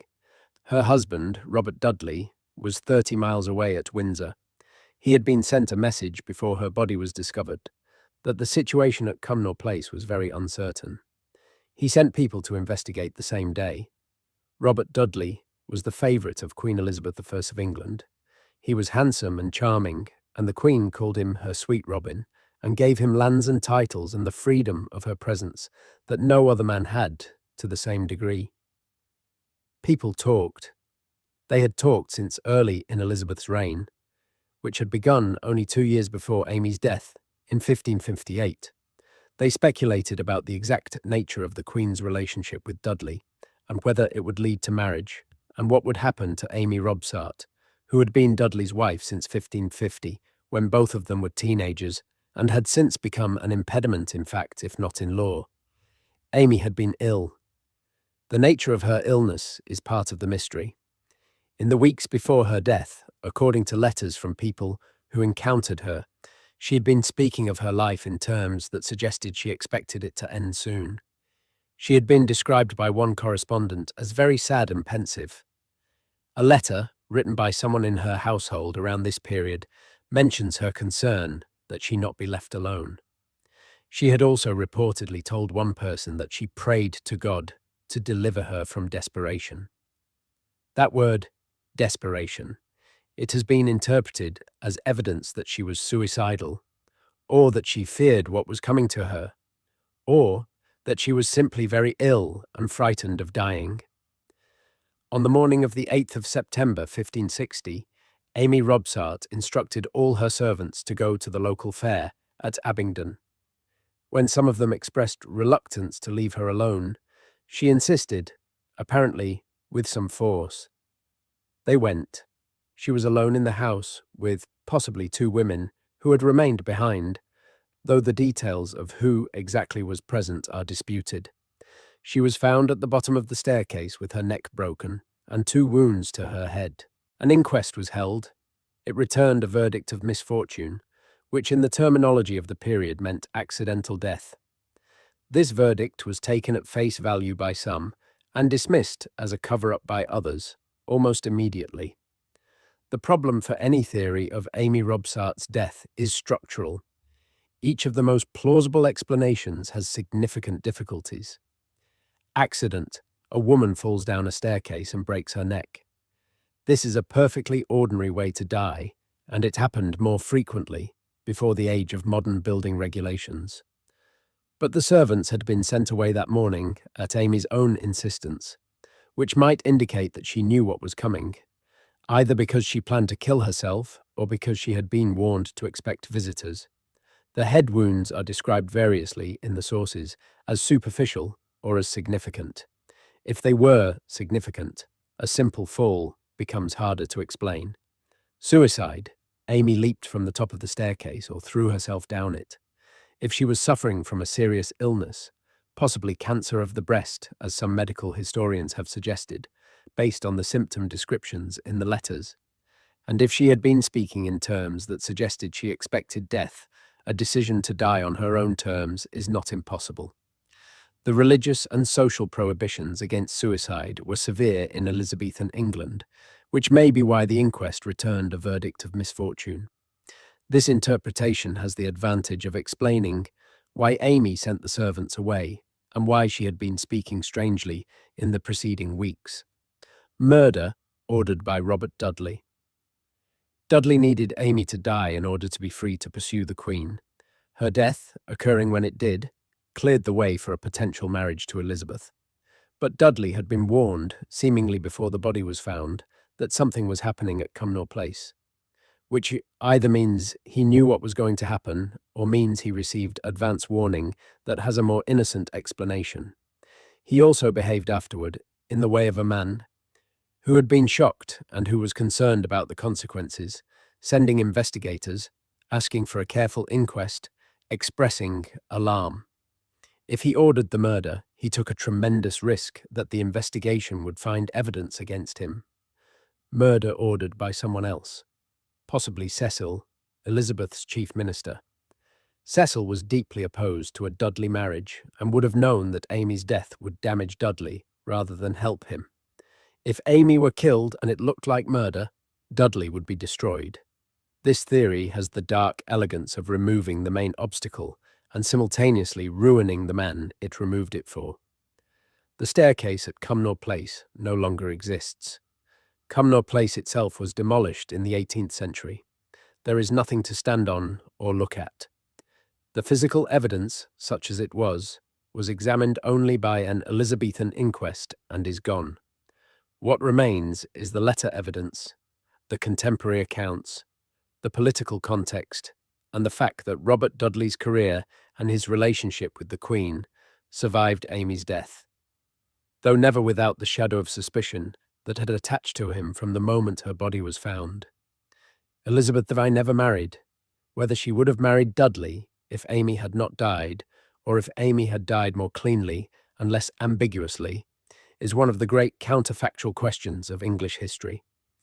Amy Robsart is buried in the University Church of St. Mary the Virgin in Oxford. Her brass memorial was removed during the Civil War and lost. She is there, but you cannot see her face. She is there, but the record does not properly hold her. Whatever happened at the bottom of that staircase, she took it with her. The Cottingley Fairies. In the summer of 1917, in the village of Cottingley in West Yorkshire, two girls photographed fairies, or they photographed something that looked like fairies. Or they created a series of photographs using paper cutouts from a book and hat pins and a camera belonging to the elder girl's father, and then photographed those cutouts in a way that was convincing enough to deceive, for several years, some of the most intelligent people in England. The girls were Frances Griffiths, who was 10 years old, and her cousin, Elsie Wright, who was 16. Elsie borrowed her father's camera, a Midge quarter-plate camera, and the photographs they took in and around the beck. The small stream at the bottom of the Wrights' garden became, within a few years, one of the most famous paranormal controversies of the 20th century. There are 5 photographs in total. The first, taken in July 1917, shows Frances looking directly at the camera while a group of small winged figures dances in the foreground, close to her face. The figures are lit differently from Frances, which several later analysts have noted. The second, taken in September 1917, shows Elsie sitting in the grass with a small figure appearing to stand on her knee. The third photograph, taken in 1920 when investigators had become involved, shows Frances with a leaping figure. The fourth shows Elsie and a fairy offering her a small flower. The fifth, the most artistically accomplished of the group, shows a translucent figure of the kind associated with Victorian fairy imagery hovering in front of a bush. The photographs came to the attention of a woman named Polly Wright, Elsie's mother, who showed them at a Theosophical Society meeting in Bradford in 1919. Theosophy was a philosophical and spiritual movement that took seriously the existence of nature spirits and similar entities, and the photographs attracted considerable excitement in those circles. From there, word reached Edward Gardner, a leading theosophist, who took the photographs and had them examined by a photographic expert named Harold Snelling, who concluded they were genuine photographs of natural objects in motion, not studio fakes. Gardner brought the photographs to the attention of Arthur Conan Doyle, who was writing an article about fairies for the Strand magazine.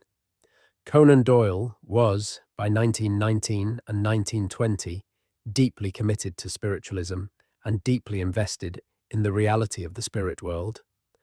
The loss of his son Kingsley in the influenza pandemic, following the death of other family members in the war, had pushed him into a grief-driven faith that the boundary between the living and the dead was thinner than materialism suggested. He saw the Cottingley photographs as confirmation. Conan Doyle's endorsement of the photographs, published in the Strand magazine in December 1920 and developed into a book called The Coming of the Fairies in 1922, gave the case a level of public attention it would never otherwise have achieved.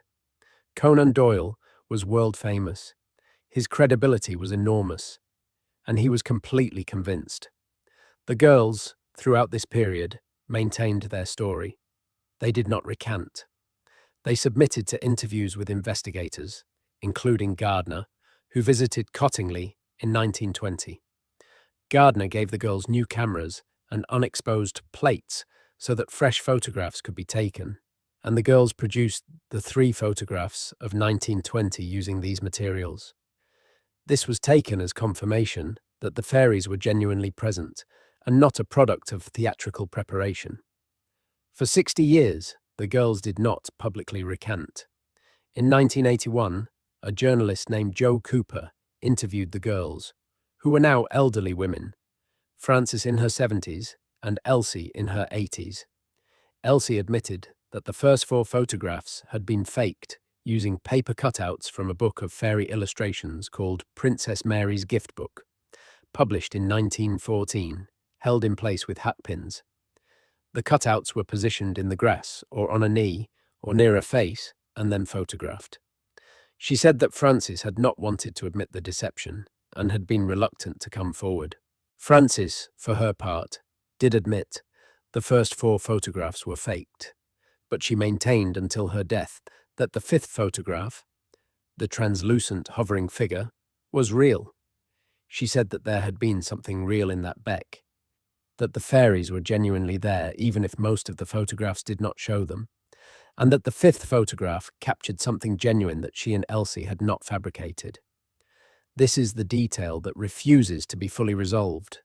Two women, in their 80s, one of whom has already admitted to fabricating 4 photographs, one of whom has admitted the same, and one of them is still saying the fifth one was real.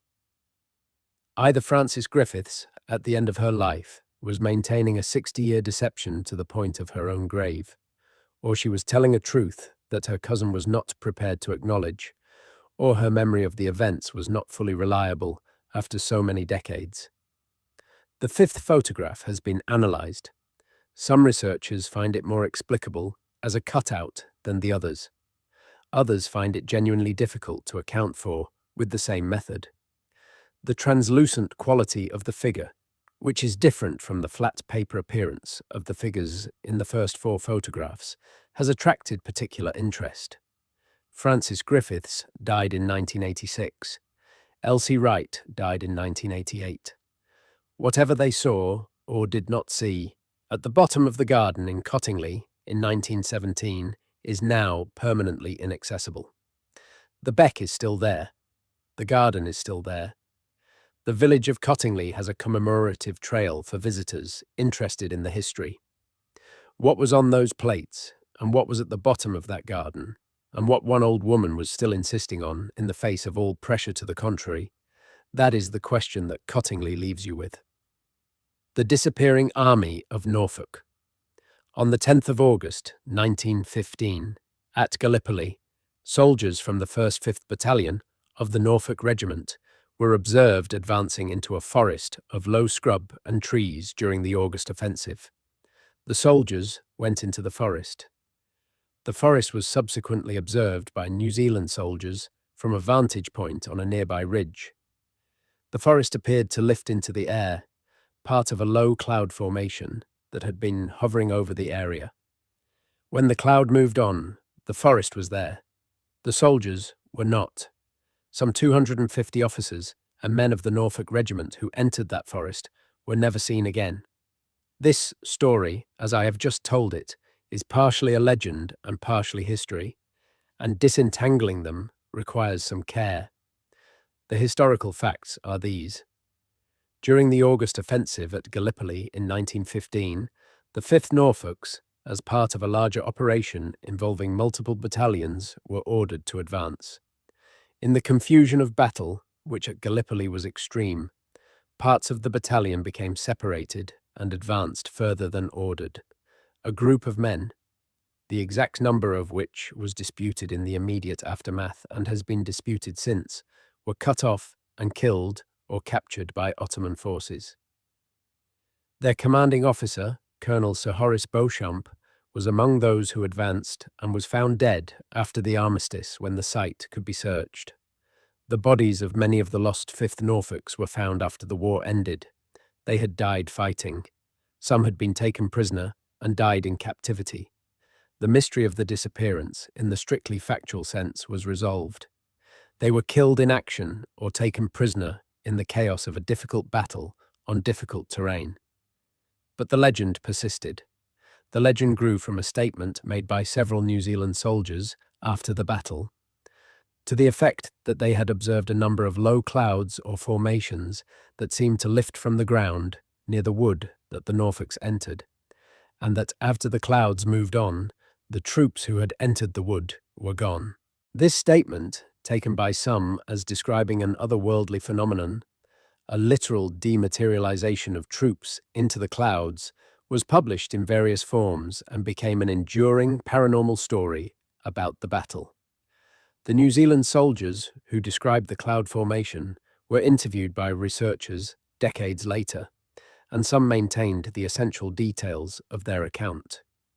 The question of what they actually witnessed, a natural cloud formation in a confused battle environment being misinterpreted, or something they genuinely did not know how to account for, is not fully resolvable. The loss of the 5th Norfolks was a real tragedy. Among those who vanished was an equerry to the king, which gave the case a particular royal resonance and ensured it was investigated after the war. The king himself took an interest in finding out what had happened to his household member. The mass deaths of Gallipoli, a campaign that is one of the most catastrophic in British and Dominion military history, were replicated across the landscape in ways that produced enormous numbers of missing men with no known graves. The chaotic and lethal nature of the fighting, the difficult terrain, the heat, the disease, the mismanagement at the highest levels of command, all of these created conditions in which death was both common and often unrecorded. The 5th Norfolks are not fully mysterious in the end. They died in battle. But the story that attached itself to their deaths, the story of the clouds and the vanishing, of men who walked into a wood and were absorbed by something that lifted into the sky, is a story that Britain's grief at what happened at Gallipoli generated and held on to.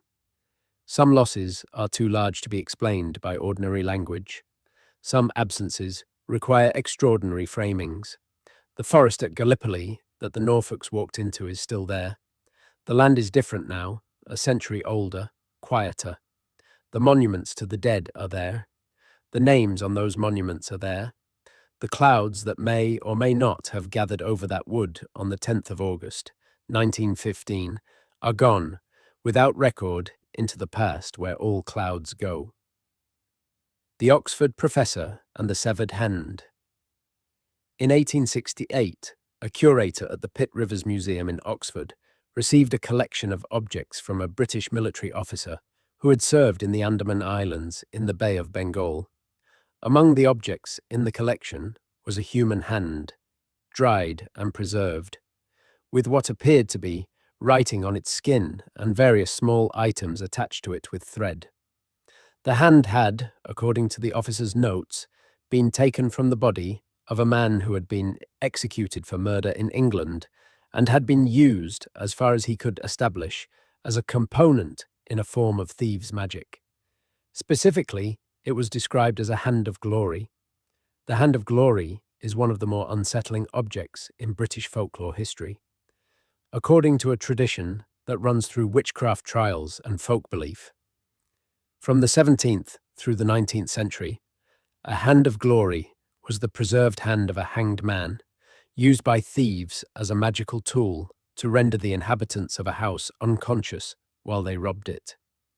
The hand could be used as a candle holder, with candles made from the fat of the hanged man burning from between the fingers, or the fingers themselves could be set alight.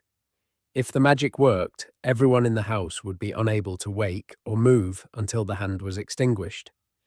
The belief is documented in multiple sources from multiple centuries. It was taken seriously enough by some communities that remedies were recorded alongside the description of the threat. The most common remedy, cited in several folk sources, was milk. Pouring milk on the threshold would prevent the hand of glory from working. Whether because of its purifying properties or for some other symbolic reason, milk was the counter-charm. What makes the hand of glory particularly interesting as a British mystery is the number of times it appears, not just as a folk belief, but as something that appears to have been actually constructed and actually used, or at least actually kept for the purpose. The most famous physical example is the Whitby Hand of Glory, held in the Whitby Museum in North Yorkshire. It is genuinely a preserved human hand in a grasping posture, dried and somewhat mummified by time. It was given to the museum in 1935 by one Joseph Ford, who had received it from a family in the area. The family claimed it had been in their possession for generations. The hand has been examined and authenticated as a real human hand. It is in the museum's collection. You can go and see it. The hand in the Pitt Rivers Museum is different in character, an object collected in a colonial context and carrying its own complicated history that goes beyond the English folk tradition. But its presence in that institutional collection, alongside the Whitby example and various documentary sources, represents something real. People in Britain, across several centuries, actually constructed and kept these objects, which means they actually believed in, or at least hedged their bets on, the possibility of the magic. The folklore of Britain is dense with objects like this. The witch bottles found buried beneath the thresholds of old houses, ceramic bottles filled with pins and hair and urine and nails, designed to protect the household against witchcraft by trapping and reflecting malign intent back at its source. The witch marks, carved into beams and walls in houses from the medieval period through the 17th century, geometric patterns that look like overlapping circles drawn in a single line, found in places of particular vulnerability, fireplaces, doorways, windows, believed to prevent evil from entering. These are not just beliefs recorded in manuscripts. They are objects that were made and buried and carved by real people in real houses, and they are still being found today as old houses are renovated or demolished. Every year, archaeologists and builders and restorers find new witch bottles. Every year, someone removes a beam from an old house and finds the pattern carved into the wood by a hand that gripped a knife in the 16th or 17th century, a hand that believed the pattern meant something, that the gesture of making it had some power in the world. What do we do with that? What do we make of it? The most comfortable answer is to treat it as historical curiosity, evidence of pre-scientific belief systems that we have moved beyond. We understand germ theory now. We understand that illness is not caused by malicious magical intent directed at a household. The people who made those witch bottles were responding to a real fear with an inadequate tool. They were wrong about causation, and we can say that with confidence. But they made the objects anyway. They buried them in specific places. They carved the patterns at specific moments of concern. They did not, as far as we can tell, always feel that it did not work. The folk record contains more than the fear. It contains the sense of having been protected, of the bad thing not having happened, of the hand not having come for the family sleeping in their beds. Whether the hand would have come anyway is a question that the preserved hands in their museum cases do not answer. The Whitby Hand of Glory sits in its case in the museum in a port town that also has Dracula associations, where the sea comes in grey and cold and where the ruins of an abbey stand on a clifftop above the town. The hand is small and dark and real, and its fingers are slightly curled as if it is still holding something that has long since been taken away.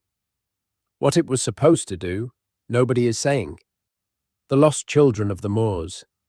This chapter is slower and quieter than the others, because what it describes is more recent, and the grief it involves has not had centuries to become history. It is still personal. It is still being lived by people who are still here. Between 1963 and 1965, 5 children were abducted and murdered in and around Manchester. Their names were Pauline Reed, John Kilbride, Keith Bennett, Leslie Ann Downey, and Edward Evans. Their killers were Ian Brady, who died in prison in 2017, and Myra Hindley, who died in prison in 2002. The case became known as the Moors Murders because several of the victims were buried on Saddleworth Moor above Manchester. 4 of the 5 victims were found. Their remains were recovered, and their families were given what closure that could provide. Keith Bennett was not found. He was 12 years old when he was abducted on the 16th of June, 1964. He was taken to the moor. He was murdered there. Brady and Hindley buried him somewhere on Saddleworth Moor, and despite multiple searches over more than 50 years, despite the use of ground-penetrating radar and cadaver dogs and specialist teams and satellite imagery, and despite the cooperation of Brady himself in later years in describing the location, Keith Bennett's body has never been recovered. Brady made statements in his later years about the location of Keith's grave. He participated in a visit to the moor in 1987 with Hindley when both prisoners were brought there in an attempt to identify the burial site. The visit did not produce a result. The location Brady described could not be definitively identified. Whether this was because the moor had changed enough in 23 years to make identification impossible, or because Brady's memory was unreliable, or because Brady was not trying sincerely to help, is not established. Brady died in 2017 without having revealed the location clearly enough for a recovery to be made. The question of whether he knew at the end and withheld it, or whether the information was genuinely no longer accessible to him, is not answerable. Keith Bennett's mother, Winnie Johnson, spent the remaining decades of her life campaigning for the continued search of the moor. She wrote letters to Brady. She spoke publicly. She appeared in television appeals. She went to the moor. She never stopped. She died in 2012, 5 years before Brady died, without having been able to bring her son home. She was 69 years old, and she had been trying for 48 years. The moor is still searched from time to time. The searches are organised by the Greater Manchester Police and by various volunteers and specialists. New technology is applied. New techniques are developed. The moor is very large, and the conditions for preserving remains over 5 decades are uncertain. Keith Bennett is there somewhere. That is the one thing that is certain. On Saddleworth Moor, in a location that has been walked over and searched and scanned and grieved over, he is there. And the search continues because the alternative, the acceptance that he will not be found, is not something his family, or the people who loved him, or the people who simply believe in the basic obligation to bring the dead home, can entirely accept. This is not a mystery in the sense that the others in this collection are mysteries. The crime was solved. The killers were convicted. The victims, all but one, were recovered. The mystery that remains is geographic and physical, and not supernatural in any sense. But it belongs in this collection because it is one of the darkest, unresolved things in recent British history, and because the darkness of it is not the darkness of the unknown. It is the darkness of the known. A child is in the ground on a moor above Manchester, and we cannot find him, and his mother went to her own grave without being able to bring him home. There is nothing to add to that. The moor accepts no additions. It is simply what it is, very large, very old, and holding what it holds. The haunting of Borley Rectory.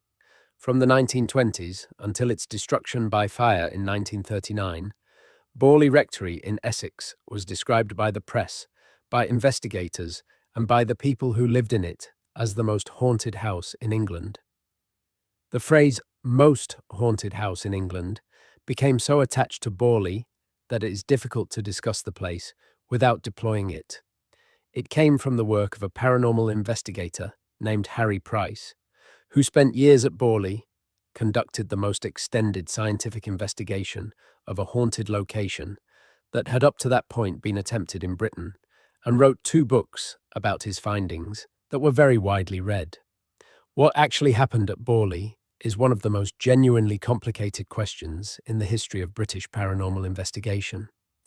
This is a case where the most honest answer is not that the phenomena were proved real, and not that they were proved to be a hoax, but that the investigation itself is the thing that is most mysterious, layered with claims and counterclaims and genuine unexplained elements, and also documented manipulation, in a combination that has made reaching a definitive conclusion about Borley essentially impossible. The rectory was built in 1863 for the Reverend Henry Bull, who established a large family in it. The Bull family began reporting unusual occurrences almost from the beginning. The sound of footsteps, unexplained lights, the figure of a nun seen walking in the garden, along a path that became known as the Nun's Walk. The nun figure was described by multiple members of the Bull family over several decades. Whether the accounts influenced each other and grew through repetition, or whether multiple independent witnesses genuinely saw something in the garden, is not determinable. The next occupant after the Bulls was the Reverend Eric Smith, who moved into the rectory in 1928 with his wife. Mrs. Smith, troubled by the atmosphere and the strange occurrences they experienced, wrote to the Daily Mirror, which sent a journalist and, separately, Harry Price. From this point, Borley's national profile exploded. Harry Price spent considerable time at Borley over the following years, and in 1937 he rented the rectory for a year to conduct a systematic investigation using a team of observers whom he had recruited through a newspaper advertisement. The observers kept meticulous notes.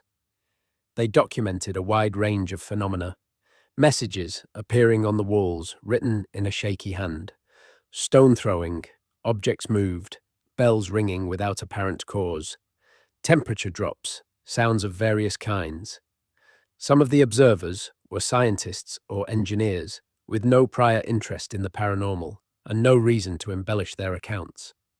Price published his findings in a book called The Most Haunted House in England in 1940 and a follow-up volume in 1946. The books were bestsellers. After Price's death in 1948, two investigators from the Society for Psychical Research, Eric Dingwall and Trevor Hall, reviewed his research and concluded that Price had manipulated evidence, staged phenomena himself, and produced a deeply unreliable account. Their findings were published in 1956 in a book that was devastating to Price's reputation. But then the story became more complicated again.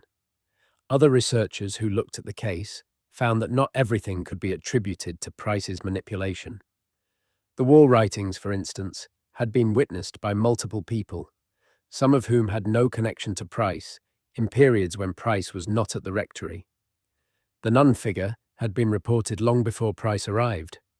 The fire that destroyed the rectory in 1939, set accidentally by a new owner who was sorting through papers he had purchased with the property, was witnessed by people who reported seeing figures at windows and other unusual things during the blaze, though this specific claim is difficult to assess.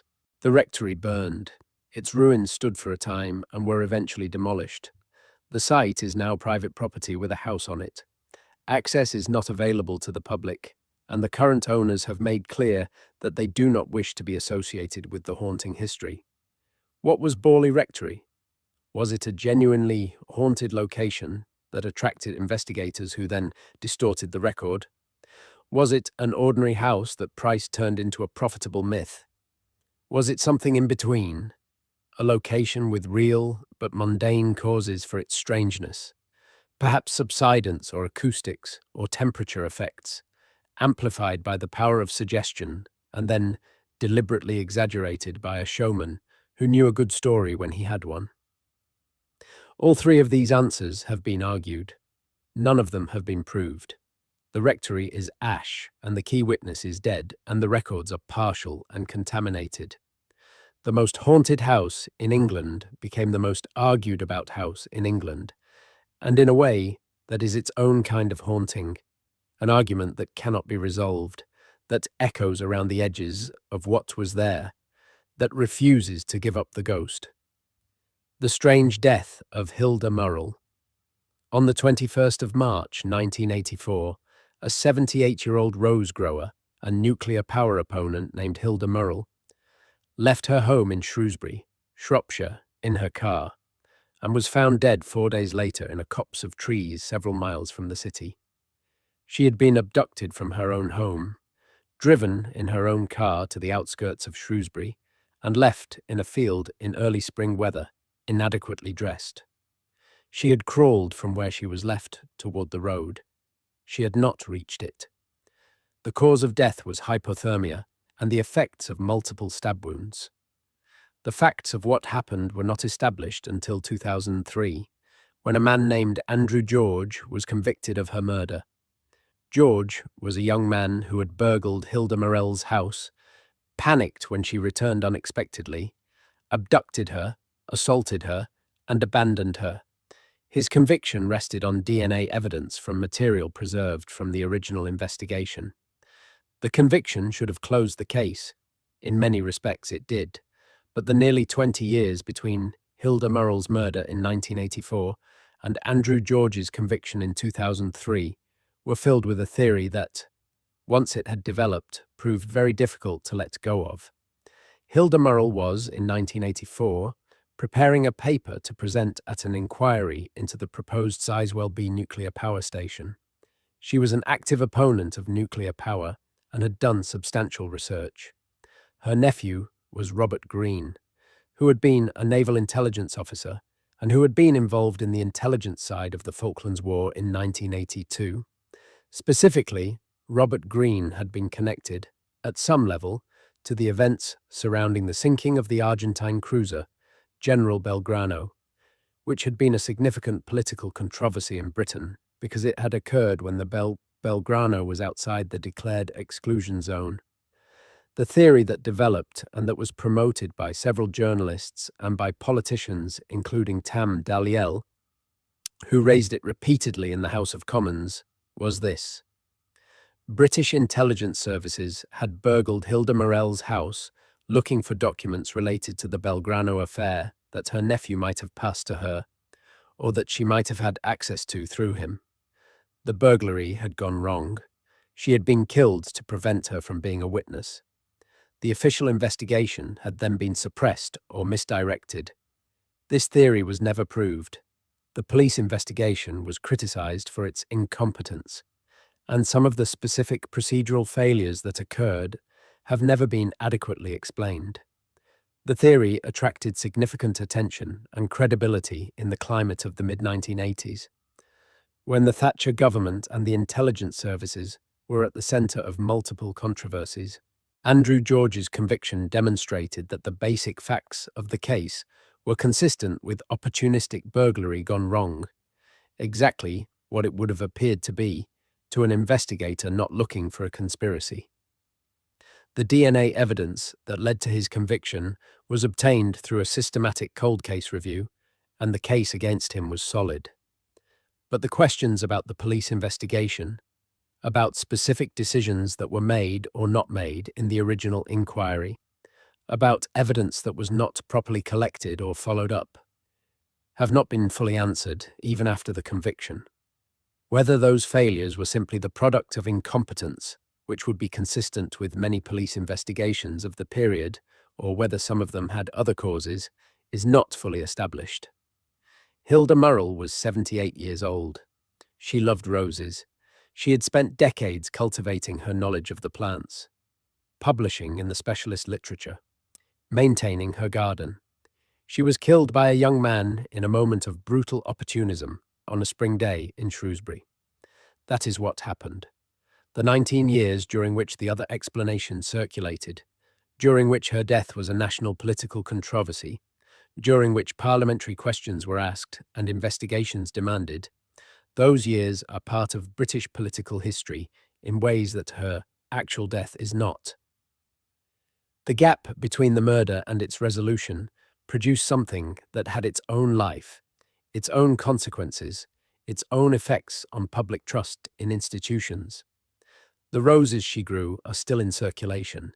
Varieties she developed and named continue to exist in gardens across Britain. She is there in the plants, in the quiet, specific way that people who love one thing enough leave traces of it. The young man who killed her is in prison. The conspiracy theory that surrounded her death has been largely dismantled, though not everyone has accepted its dismantling. The gap of 19 years remains. Some of what happened in that gap has not been fully explained. That is the truth of it. And it is the uncomfortable kind, not dramatic, not supernatural, just the specific mundane failure of institutions to do what they were supposed to do, with consequences that echoed for a very long time. The Lost Land of Lyonesse. West of Land's End in Cornwall, beyond the last lighthouse and the last reef, there is nothing for a very long way. The sea runs westward toward America, with nothing in it except, occasionally, the island of Scilly, a small archipelago 30 miles off the Cornish coast, and after that, the open Atlantic. But the old stories say that this was not always empty. The old stories say that between Cornwall and Scilly, before the sea came in, there was a land, a low, fertile land of many churches and fine harbours, and a population that lived well on the mild climate and the rich soil. Its name was Lyonesse. The story of the drowning of Lyonesse is one of the oldest traditions in Cornish and Arthurian legend. In some versions, it is the country of the knight Tristan, of the love story of Tristan and Isolde. In others, it is a kingdom that sank beneath the waves in a single night, the equivalent of the Welsh Cantre'r Gwaelod, the Lowland Hundred, another flooded kingdom of legend, or the Breton story of the city of Yez. All of these are versions of a very widespread tradition across the cultures of the Atlantic coast of Europe, the memory of land that was drowned. The interesting thing about Lyonesse, the thing that separates it from being pure mythology, is the physical evidence. The seafloor between Cornwall and the Scilly Isles, and the shallow waters around Scilly itself, contain evidence of former land surface. Peat layers have been found at depth in these waters, peat that formed on land that required dry conditions and vegetation to form. Wood has been found, submerged trees, roots still in position, the remnants of what were once forests. The seabed topography shows features that are consistent with former river valleys, channels cut by water flowing on land rather than sculpted by the sea. The timescale of this flooding is not mythological time. Sea levels around Britain rose significantly at the end of the last ice age, as the enormous ice sheets melted and the water they contained returned to the oceans. The main period of this flooding was roughly between 10,000 and 6,000 years ago. The land between Cornwall and Scilly was progressively inundated during this period. Human communities were living in Britain during this process. They would have experienced the flooding. Over the course of generations, over centuries and millennia, they would have watched the sea advance. The communities living on what is now the seabed between Cornwall and Scilly would have been forced, over time, to abandon their land as the water came in. The shores they knew would have receded into the water. This is not mythology. This happened. The question is whether the story of Lyonesse, carried in the oral traditions of the Cornish and Breton and Welsh cultures that share the Atlantic coast, is a genuinely ancient memory of the flooding, transmitted across 6,000 years of storytelling, or whether the story developed independently from the visible physical evidence of the old land surface, the submerged trees, and the peat that fishermen have always pulled up in their nets. Both possibilities are remarkable.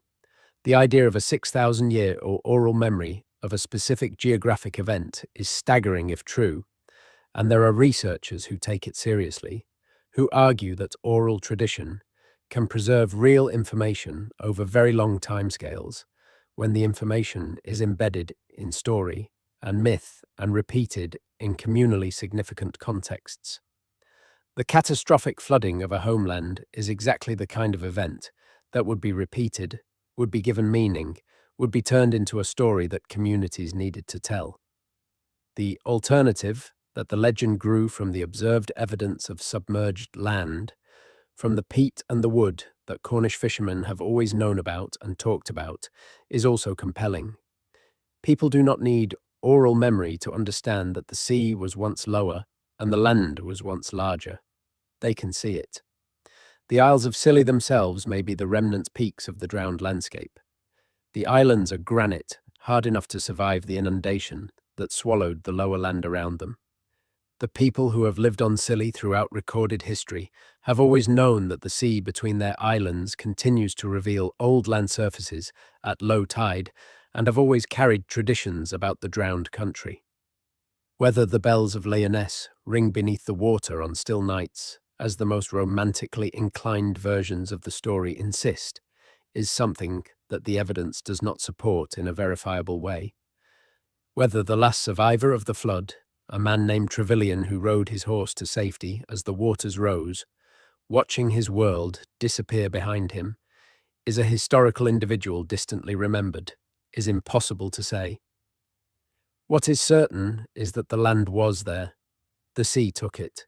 The people who were on it were displaced, across generations, by an event that was slow enough to be lived through and catastrophic enough to be remembered. And the remembering is itself a kind of survival, for as long as anyone is still telling the story. The mystery of the Somerton man. This case is not British by origin, but it reached Britain, and what it left behind is in a British library, and the question it raises about the meaning of a man's life and death is one that has never been answered. On the 1st of December, 1948, the body of a well-dressed man was found on Somerton Beach near Adelaide in Australia. He was about 40 years old, well-built, wearing good quality clothes.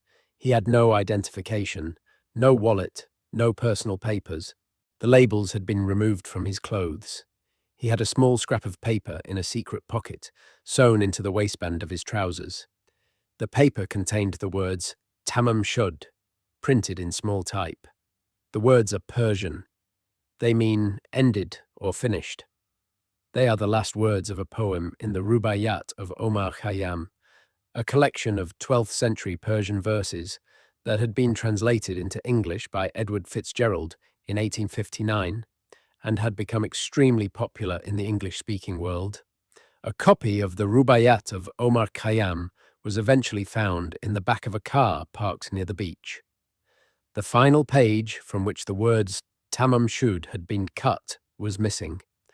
On the inside back cover of the book, written in pencil, were 5 lines of letters that appeared to be a code, or at least an enciphered message. Arg o babd emli a oi, w temtsem estgab empanet emli abuaya qc. These letters have never been deciphered.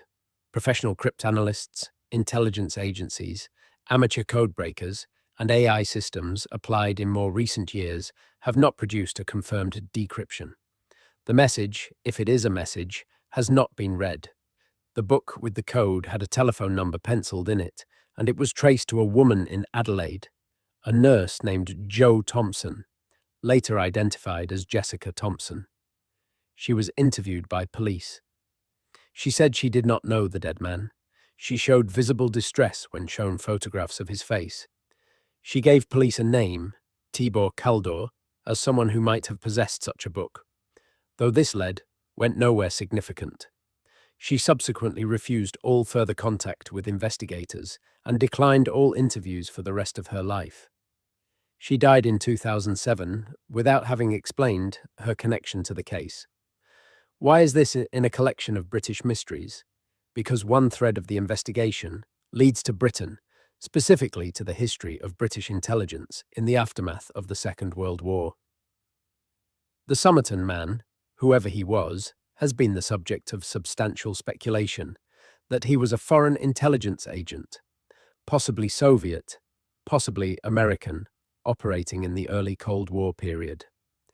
The Adelaide area in 1948 was connected to Australian weapons research at a nearby facility. The concealed note, the removed labels, the code, the destroyed identification, all of these are consistent with the practices of intelligence tradecraft. Agents were trained to carry no identification, to have labels removed from clothing, to prevent national origin being established, and to communicate in code. If the Somerton man was an intelligence operative, British intelligence services of the period would have had both the information to identify him and the reasons to suppress that identification. The Cold War intelligence community was deeply secretive about the existence and identity of its operatives, and the death of an agent in circumstances that might illuminate the tradecraft or the operations being conducted would be exactly the kind of thing that would be covered up. This is speculation. There is no direct evidence connecting the Somerton man to British intelligence. The British intelligence archives of the period remain largely classified or selectively released, and there is no public document that names this man or acknowledges his existence.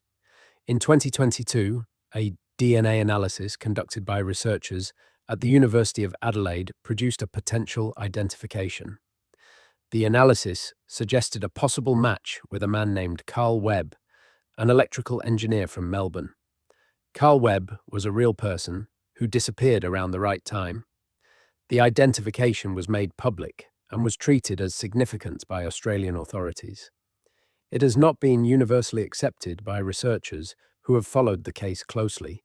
some of whom find the identification incomplete and not fully supported by the available evidence.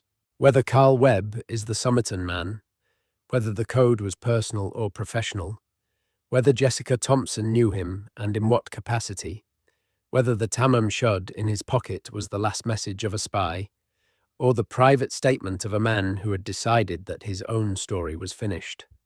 None of these questions have been answered with the certainty the case deserves. The code sits in the archives. The letters are there, legible, clear. They mean something or they mean nothing. They are the last visible remnant of a mind that has been gone for more than 70 years. Tamam Shud, finished, ended, not quite, not yet. What lies beneath Bath? The Romans came to Britain in 43 CE and stayed for nearly 400 years. When they left behind roads and walls and the foundations of cities, and they left behind, beneath the city that is now called Bath in Somerset, one of the most remarkable structures in Roman Britain. The Romans called it Aquae Sulis, the waters of Sulis. Sulis was a local British goddess of the spring, and the Romans did what they often did with local deities in newly conquered provinces. They identified her with a Roman goddess, in this case Minerva, and built a temple complex that honoured both simultaneously. The hot spring at Bath, which produces approximately 1 million litres of water per day at a temperature of around 46 degrees Celsius, was extraordinary enough to justify a significant religious and civil investment. The spring had been sacred to the local British population before the Romans came. The Romans simply built on what was already there. Within the complex they built was a great bath. The main pool, lined with lead sheets and fed directly from the spring. Around it were smaller pools, changing rooms, heated rooms, a colonnade. Over the spring itself was a temple with a gilded roof, inside which a fire burned continuously. The water from the spring, which is naturally rich in minerals and naturally warm and which steams in the cold British air, was treated as the expression of divine presence. The structure was lost. After the Romans left, the maintenance that kept the lead drainage system working stopped, and over the following centuries, the great baths flooded and silted up and were buried under the accumulation of a city building itself on the same ground. Medieval Bath was built on top of Roman Bath without fully understanding what was beneath it. There were legends about the spring and the old buildings, references in early medieval Welsh poetry to a ruined city with wonderful hot baths, but the physical structure was gone from view. In 1727, workmen laying a sewer in Bath broke through the floor of a street and found a gilded bronze head. The head is a masterpiece of Roman craftsmanship. A female face, about 3/4 life-size, with a serene and formal expression. It is almost certainly the cult image from the temple of Sulis Minerva, the face that worshippers would have approached with their offerings and their prayers. It had been underground for more than 1,000 years. It is now in the Roman Baths Museum. The major excavations of the Roman baths began in 1878 and continued through subsequent decades as the site was progressively uncovered. What the excavators found, in addition to the physical structure of the baths themselves, was an extraordinary collection of objects that had been thrown into the sacred spring as offerings over the 400 years of Roman occupation. Among the objects in the spring were approximately 12,000 Roman coins, spanning the entire period of occupation, a testament to the continuous use of the site over 4 centuries. There were also pewter and silver objects, jewellery, cups, small figurines, and there were the curse tablets. More than 130 lead curse tablets have been recovered from the spring at Bath. They are sheets of lead, inscribed with Latin text, folded or rolled and thrown into the spring as offerings to Sulis Minerva. The texts are petitions to the goddess. Please punish the person who stole my bronze bowl. Please punish whoever took my gloves. Please afflict the person who robbed me, whether they are slave or free, man or woman, soldier or civilian. These texts are remarkable for what they reveal about the people who used the spring. They are not the expressions of the powerful and the educated alone. They are the petitions of ordinary people who have been wronged and who have no recourse except to a divine authority. Someone stole a cloak. Someone stole a silver ring. Someone was cheated in a business deal. The aggrieved person went to the spring, scratched their grievance into a sheet of lead, and threw it into the water as an appeal to a power greater than any magistrate. And there are mysteries in the tablets too. Some of them are written in a script that is not quite Latin, not quite anything else that has been identified. They appear to be attempts to write in an unknown or invented language, possibly a representation of speaking in tongues, possibly a deliberate obscuring of the petition so that only the goddess could read it. Several tablets have been found that are written in this unidentified script and have never been deciphered. Who threw those tablets into the spring? What were they asking for that they needed to hide even from other worshippers? What loss were they petitioning the goddess to avenge? The spring still flows. The water still rises at the same temperature and the same rate it has risen for the entire recorded history of the site, and for the unrecorded history before that. The spring itself, the source of all of this, has been producing this hot mineral water since the last ice age, fed by rainfall that falls on the Mendip Hills and percolates down through the limestone over a period of between 10 and 30 years before rising again, heated by the geothermal gradient, at the point where the Romans built their temple. The water that is flowing from that spring right now fell as rain in the Mendip Hills somewhere between 10 and 30 years ago. It has been underground since then, moving through limestone, being heated, rising. It has no knowledge of the Romans, or the goddess, or the cursed tablets. It is simply water doing what water does. And yet, the continuity of it, the spring flowing now as it flowed when the gilded head was above it, and the fire burned and the offerings were thrown in, has its own strange quality.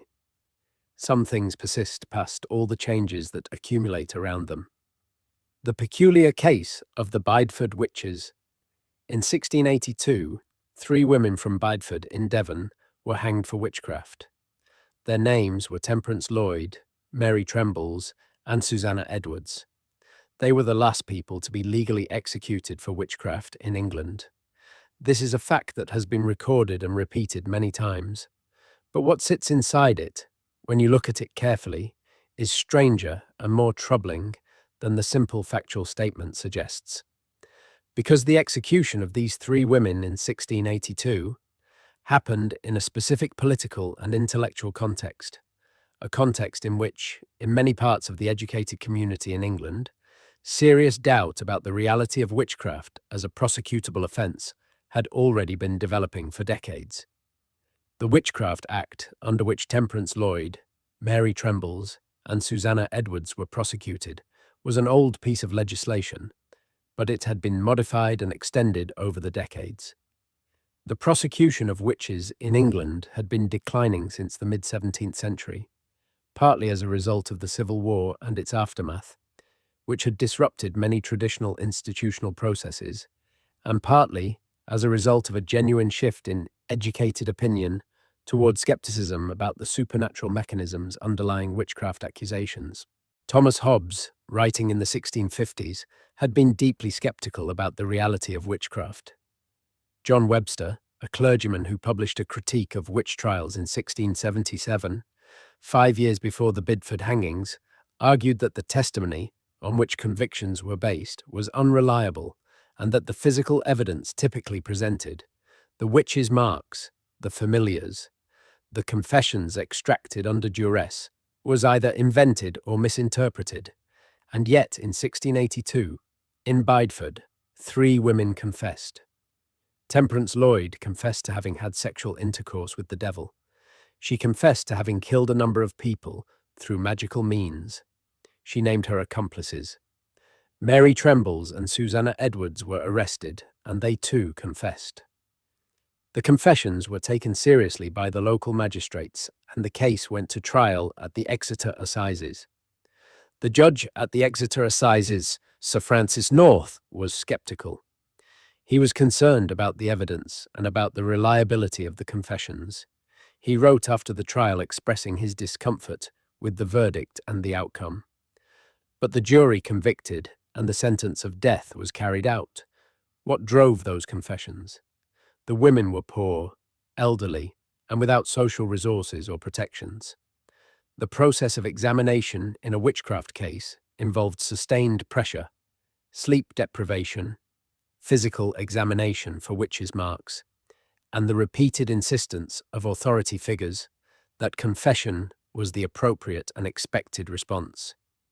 In this context, confession was sometimes a form of survival strategy, an attempt to give the examiners what they wanted in the hope of mercy, and sometimes a genuine expression of a belief system that included the real possibility of the kind of compact with the devil that was being described. Temperance Lloyd was described by contemporaries as a woman of confused and wandering mind, which, in modern assessment, might suggest dementia or some form of cognitive impairment. Whether she fully understood what she was confessing to is genuinely unclear. The city of Bideford erected a memorial to the three women in 2008 on the 326th anniversary of their execution. The memorial acknowledges them as victims. It is located in Victoria Park, not far from the site where they were hanged. The accusers, the witnesses who gave evidence against them, the magistrates who sent the case forward, the jury that convicted, their names are in the historical record too. They were not monsters. They were people operating within a belief system and a legal framework that took witchcraft seriously. In a community experiencing the particular anxieties of a small Devon town in the 1680s, anxieties about illness and misfortune and the causes of bad things happening to good people. The question of what those three old women actually believed about themselves, what Temperance Lloyd's confession meant to her in the moment she gave it, what the experience of those final days was like for women who had lived their whole lives in Bideford and who died on a gallows at the edge of it, is the question that the historical record does not answer. The memorial is there. The park is there. The town of Bideford is there. A working port town. The long bridge over the River Torridge. The quay where the fishing boats come in. The town that has been there since before the Norman conquest and will be there long after the question of what happened to three old women in 1682 has ceased to matter to anyone. The last legal execution for witchcraft in England. The three names, Temperance, Mary, Susanna. The confessions that cannot be verified or disproved. The judge who was uncomfortable and did nothing. The jury that convicted. The question is not whether they were witches. The question is what happens to a community when it destroys the people it is most frightened of. That question has not dated. The voice from the ice. In May 1845, the Franklin expedition left England with two ships, HMS Erebus and HMS Terror, 129 men, and the intention of finding the Northwest Passage, the route through the Arctic waters north of Canada that would connect the Atlantic and Pacific Oceans. The expedition was led by Sir John Franklin, a veteran Arctic explorer who was 60 years old and eager to command one final significant journey. They were never seen again. The disappearance of the Franklin expedition became, over the following decades, one of the defining mysteries of the Victorian era and one of the great tragedies of British exploration. The search for the men, launched after no word had been received for 2 years, eventually involved dozens of expeditions, including the famous voyage, organized by Lady Jane Franklin, Franklin's wife, who spent years and most of her personal fortune attempting to find her husband and his men. What was eventually established, through those searches and through the physical evidence recovered from the Arctic was this. The two ships became icebound near King William Island in September 1846. They remained icebound for nearly 2 years. Franklin died in June 1847, though the cause of his death was not established. In April 1848, the surviving officers, under the command of the expedition's second-in-command, Francis Crozier, abandoned the ships and began marching south across the ice toward the Canadian mainland. They did not make it. All 128 remaining men died in the Arctic. The evidence for what happened comes from several sources. The most direct is a single piece of paper found in a cairn on King William Island by a search expedition in 1859, 14 years after the expedition left England. The paper was a standard Royal Navy form intended for recording a ship's position at sea. It had been used twice. A first note, written in April 1847, recorded that the ships were in good condition and that all was well. Around the margins of this note, a second note had been added later, in April 1848. The second note recorded that Franklin had died on the 11th of June 1847, that 9 officers and 15 men had died by that point, and that the survivors were abandoning the ships and heading south. The second note is significant for what it reveals about the state of mind of the men who wrote it. The information is clinical and military in form. There is no despair visible in the language. There is no expression of fear or of the understanding that they were almost certainly going to die. They were following naval protocol in documenting the situation, and the protocol was maintained even in the Arctic in April 1848, with 100 men marching toward a death that some of them must have understood was coming. The physical remains found over subsequent decades told a more complex story. There were skeletons scattered across the ice and the shore of King William Island and along the route south, in positions that suggested people who had simply stopped and died where they stood. There were boats, dragged on sledges, loaded with equipment that no rational calculation of survival priorities would have included. Silver cutlery, a writing desk, a copy of a novel. The men were dragging silver cutlery across the Arctic ice. Analysis of bones recovered from the Franklin sites has revealed evidence of scurvy, of malnutrition, of lead poisoning, and of something more disturbing. Some of the bones show cut marks consistent with butchery. The evidence of cannibalism among the last survivors of the Franklin expedition, which was hinted at by Inuit testimony collected by early search expeditions, was effectively confirmed by the forensic analysis of the human remains. In 2014, HMS Erebus was found on the seabed in the Canadian Arctic. In 2016, HMS Terror was found.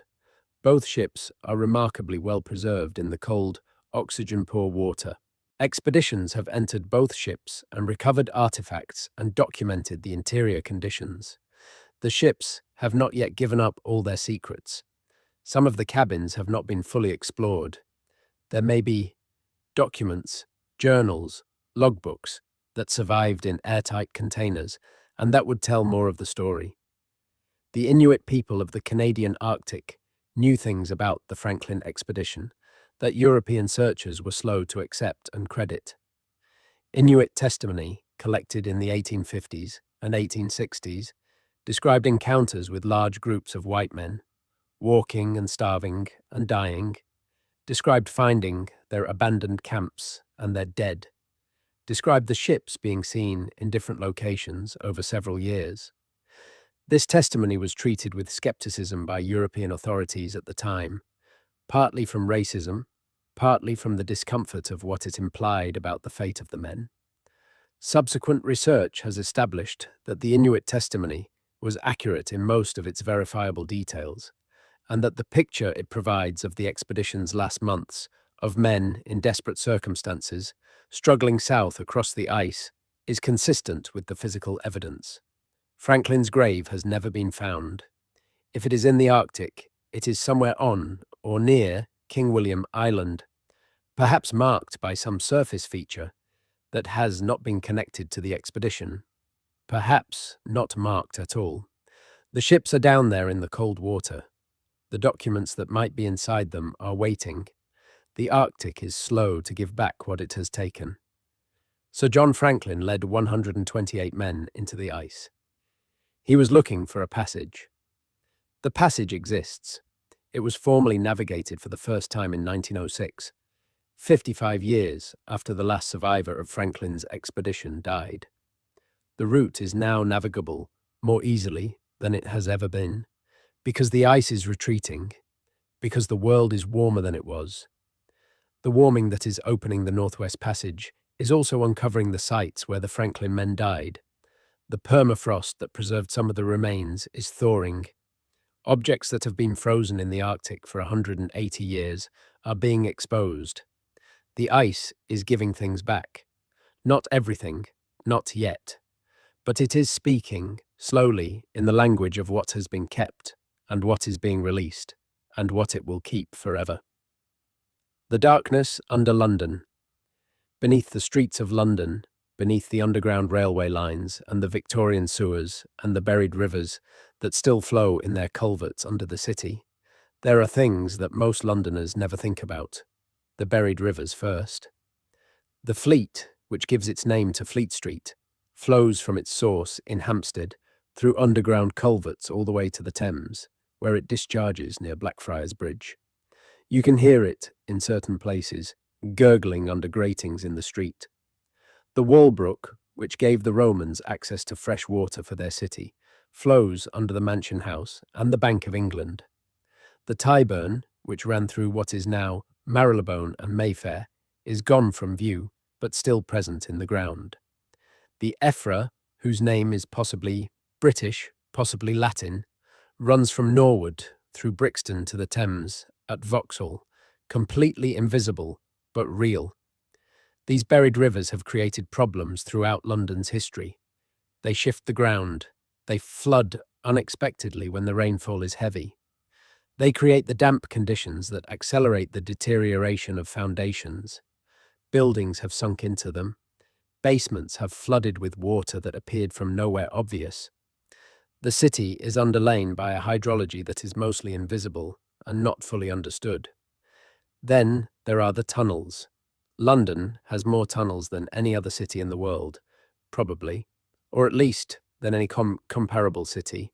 The obvious ones are the underground railway system, which began construction in 1860 and expanded to become the largest metro network in the world by some measures. But, beside and beneath the official network, there are others. During the Second World War, deep-level shelter tunnels were dug at various points under London to protect civilians from bombing. These tunnels are separate from the underground stations, which were used as shelters, but which were not purpose-built for that role. Several of the deep shelters were converted to other uses after the war. Some are still in use. Others are sealed, accessible only through hatches in unlikely locations. Their contents and their conditions unknown to most people. The Kingsway Telephone Exchange, a massive underground facility built in the 1950s for government communications in the event of nuclear war, is one of the better documented underground facilities. It ran for several blocks under Holborn, several stories underground, and contained all the infrastructure necessary to maintain government communications through a nuclear attack. It was decommissioned in 1992 and has been partially explored by urban explorers, who have documented its abandoned corridors and equipment. Less well-documented are the various tunnels and rooms that have been discovered accidentally during construction projects, whose origins and purposes are not fully understood. A Victorian tunnel found under the Strand in the 1980s that led nowhere anyone could determine. A sealed chamber under a Southwark building site that contained nothing except what appeared to be a sealed door leading further down, which was covered over and built upon. A system of passages under Cheapside that may be connected to a medieval religious house that occupied the site, or maybe something else entirely. London has been built and rebuilt so many times over so many centuries, by so many different peoples for so many different purposes, that its underground is genuinely and deeply layered in ways that no single survey has fully captured. The Londinium of the Romans is 2 to 4 meters below the current surface level, its streets and buildings replaced by the accumulated debris of 17 subsequent centuries of occupation. Below that are the remnants of even earlier habitation, Bronze Age and Iron Age settlement on what was then the north bank of a much wider Thames. To walk down a street in central London is to walk above an enormous amount of history, and above an enormous amount of darkness, and above things that were built for purposes that are no longer operative and have not been thought about in a very long time. The darkness under London is old. It is layered. It holds the bones of plague victims and the treasures of merchants and the foundations of buildings that were being built when the Norman kings were new. And it holds the secrets of the buried rivers and the forgotten tunnels and the sealed chambers and the unopened doors. Every year, construction projects break through walls or floors and find something unexpected. Every year, the underground reveals something. And every year, the bulk of what is down there, the incomprehensible accumulated weight of 17 centuries of city, continues to stay exactly where it is, waiting in the dark as it has always waited. Glastonbury and the question of Arthur. There is a place in Somerset where the flat levels of the Somerset levels give way to a sudden upthrust of hill, a tor rising sharply from the surrounding plain, and where, on that hill, the ruins of a medieval church tower stand against the sky. The place is Glastonbury. The hill is Glastonbury Tor. And the question that clings to this place, like the mist that clings to the levels below it on cold mornings, is one of the oldest questions in British history. Was King Arthur real? The question is unanswerable, and that is both its problem and its power. The traditions that connect Arthur to Glastonbury are numerous and have accumulated over more than 1,000 years. The earliest are found in Welsh texts that associate the legendary king with a place called Avalon, the Island of Apples, the mystical place where Arthur was taken after his last battle, to be healed of his wounds. Glastonbury, surrounded in earlier centuries by the floodplains of the Somerset levels, would have appeared as an island or near island in a landscape of water and marsh, and the connection between the isle-like quality of Glastonbury and the mythological Isle of Avalon was made early in the literary tradition. In 1191, the monks of Glastonbury Abbey announced a remarkable discovery. They had been digging in the abbey's cemetery and had found, at a considerable depth, a coffin made from a hollowed oak log. Above the coffin, they said, was a leaden cross with an inscription identifying the burial as that of the famous King Arthur, buried here in the Isle of Avalon with his second wife, the famous Guinevere. The discovery was received with enormous interest across Europe. The leaden cross was examined by multiple witnesses over the following centuries, including the antiquary John Leland in the 16th century, who transcribed the inscription. It has since been lost, and no one has been able to trace what happened to it. The bones that were claimed to have been in the coffin were eventually reburied in a black marble tomb in the Abbey Church, in a ceremony attended by King Edward I and Queen Eleanor in 1278. That tomb was destroyed during the dissolution of the monasteries in the 16th century, and the bones, whatever they were, are gone. The 1191 discovery is almost universally regarded by modern scholars as a fabrication, conducted by the Abbey for specific practical reasons. Glastonbury Abbey had suffered a devastating fire in 1184 that destroyed much of its structure, and the Abbey was in serious financial difficulty. The discovery of Arthur's grave, with its implications that Arthur was genuinely dead and was not returning, as the old traditions said he would, to save Britain in its hour of need, would have attracted pilgrims, donations, and royal patronage, which it did. The discovery was extremely convenient. But the fabrication of the 1191 grave does not resolve the question of Arthur. It only demonstrates that medieval monks were willing to capitalize on the legend. The legend predates the fabrication by several centuries. The earliest texts that mention Arthur, the Historia Brittonum attributed to a writer called Nennius and dating to around 830 CE. The Welsh poem Wai Gododin, which may predate it. The references in various Welsh annals all describe Arthur as a historical leader who fought a series of battles against the Saxon invaders of Britain in the late 5th and early 6th centuries. He is described not as a king, but as a battle leader, a war chief, the Dux Bellorum, who fought alongside the British kings. He is credited with a decisive victory at a battle called Mons Badonicus, Mount Badon, which is also mentioned in the writings of the monk Gildas, though Gildas does not name Arthur. The historical question is whether there was a real person, a real British leader of the post-Roman period, around whose memory and achievements the elaborate Arthurian legend eventually grew. Most historians who work on the period accept that there probably was some historical core, some real figure or figures of the late 5th century, whose military successes against the Saxon advance were remembered and celebrated in oral tradition, and eventually attached to the name Arthur. What they reject is the medieval elaboration, the Round Table, the Grail Quest, Camelot, Guinevere, Lancelot, Merlin. These are literary additions of the 12th and 13th centuries, the creative work of Geoffrey of Monmouth and Chrétien de Troyes and the anonymous authors of the Arthurian cycle. Whether the historical kernel is recoverable is another question.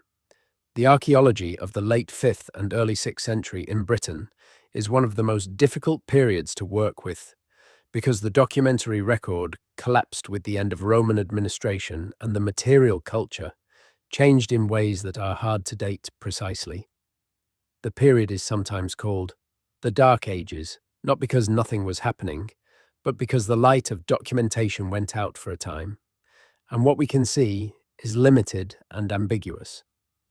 There are places that have been associated with Arthur by various traditions. South Cadbury in Somerset, which was a major Iron Age and post-Roman hill fort that some archaeologists believe may be the historical Camelot, or at least one of its models. Tintagel in Cornwall, where a significant and mysterious post-Roman settlement has been excavated. Bamburgh in Northumberland, the great fortress on the Northumbrian coast that has its own claim on the tradition. None of them has produced an inscription, a document, a datable artifact that names Arthur.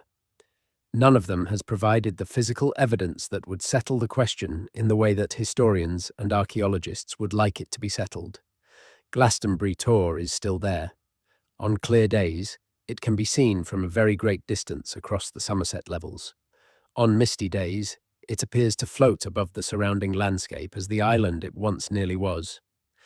The abbey ruins below are still being excavated, slowly, carefully, by archaeologists who understand that there may be more in the ground than has yet been found. Whatever is there, whatever is not there, the question remains exactly as it has always been. Was there a man called Arthur? Did he ride out from a hill like this one, in the grey light of the early 6th century, to fight the enemies of a Britain that was trying to hold itself together after Rome let go? Did he win a battle that mattered, at Badon or somewhere else, that bought Britain another generation before the Anglo-Saxon kingdoms became permanent? We do not know. We may never know. But the hill is there, in the mist, and the story is there, and the 1,200 years of literature and legend that grew from a kernel of something real or imagined, all of it pressing back toward a figure who may or may not have ever existed, are there. And that is perhaps enough. The mystery of Richard III's grave.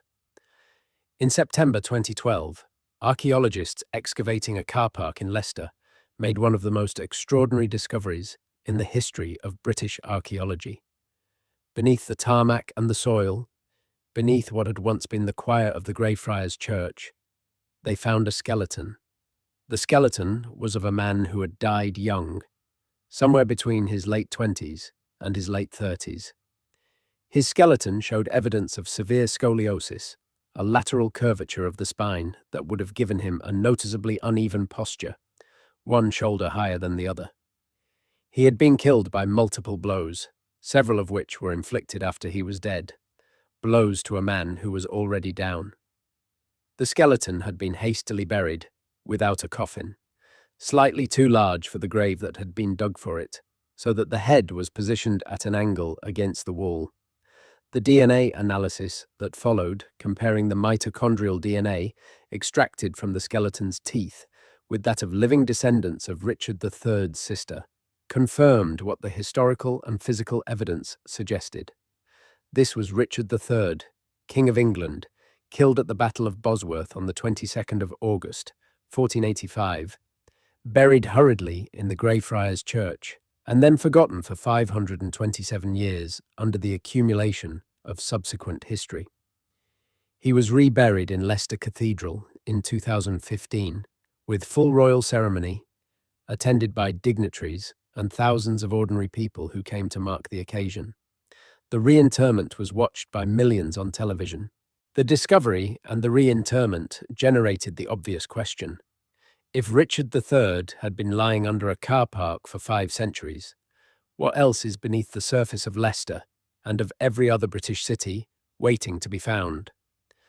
But it also generated a less comfortable question that had been present in the background throughout the investigation. The physical evidence confirmed something that the historical record had described. The scoliosis was real, though far less dramatic than Shakespeare's Hunchback had suggested. The manner of his death, the post-mortem blows to a fallen man, the inadequate burial, was consistent with what a defeated enemy might receive from victorious soldiers who did not respect him. The historical question of who Richard II really was and what he was responsible for was not answered by the skeleton. The bones tell you how he died. They do not tell you what he did. The Ricardians, who had been campaigning for his rehabilitation for decades, celebrated the discovery and the reburial. The historians who take a more mixed view of Richard's character and actions noted that the reburial was being conducted with a degree of ceremony and sympathy that the contemporary evidence perhaps did not fully support. The skeleton under the car park is, in a way, the most perfectly British discovery of the modern era. A king, a car park, 5 centuries, DNA. And a question that the DNA cannot answer. Was the man inside that skeleton guilty of what history accused him of? And did he die deserving the post-mortem blows his enemies gave him? Or did he die as something more complicated? A man who took a throne in difficult circumstances and governed for 2 years before a usurper came from over the sea and killed him on a field in Leicestershire. The bones do not say, they never do. The grave is in the cathedral now, properly marked, properly attended. The car park is still a car park. History has reclaimed its own and left the question exactly as it found it, unanswered and deeply, specifically human. The end of the mysteries. We have come a long way tonight, from the Tower of London to the Arctic ice, from a Suffolk garden to the seafloor off the Cornish coast, from a police house in Enfield to the peat bogs of Cheshire, from a car park in Leicester to the bones of a king, from the 12th century to last century, from the definitely true to the possibly legendary to the genuinely unknown. Along the way, certain themes have emerged that run through all of these cases, regardless of their century or their nature. One of them is power. So many of Britain's darkest mysteries involve people who had power over others and used it in ways that could not be fully accounted for. The princes in the tower were killed, if they were killed, by someone with the power to arrange it and suppress the evidence. The Pendle women were convicted by a system that had the power to do so and no effective check on that power. Amy Robsart died in a household that belonged to one of the most powerful men in England. Hilda Murrell was murdered, and the investigation that followed was conducted by institutions that had interest of their own. Power distorts the record. It decides what is preserved and what is destroyed, what is investigated and what is quietly filed away. Another theme is the landscape itself. Britain's landscape is not neutral. It is old enough to carry things that have been placed in it deliberately, the bog bodies, the witch bottles, the carved marks, and things that have been placed in it accidentally, the crashed aircraft, the abandoned churches, the submerged forests. It holds things with varying enthusiasm and releases them on its own schedule. The ice returns the Franklin dead. The peat gives back faces. The seafloor yields ships.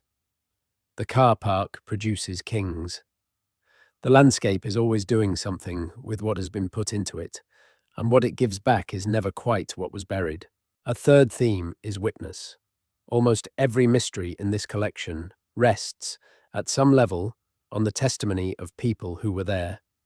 The soldiers who saw the lights over Rendlesham Forest, the Inuit who found the Franklin survivors, the New Zealand soldiers on the ridge above Gallipoli, the policeman who watched the chair move in Enfield, the people of Woolpit who gathered around a pit and found two green children, witnesses who, in their own time and by their own standards, had no reason to lie, whose accounts were written down or recorded or passed on, and whose testimony we are still sitting with centuries later. The fourth theme is the gap. Every mystery described tonight has a gap in it, a place where the evidence stops and something happened that was not recorded or cannot be recovered. Sometimes the gap is small, a missing document, a body not found, a question that was never asked. Sometimes the gap is enormous, an entire life before a dead man on a beach. The last months of 100 men in Arctic ice, the decision made in a room that was never written down. The gaps are the places where the mystery lives. They are where our imagination goes when the evidence runs out, and they are, in a way, the most honest parts of the story. The acknowledgement that we were not there, that we cannot know, that the past does not give a complete account of itself. Britain is not the largest country in the world. It is not the most geographically varied or the most culturally diverse in the way that continents are diverse. What it is, and what it has been for longer than almost anywhere that maintains a continuous written record, is inhabited, attended to, argued over, described, surveyed, and loved. Every square mile of it has been walked by people who noticed things.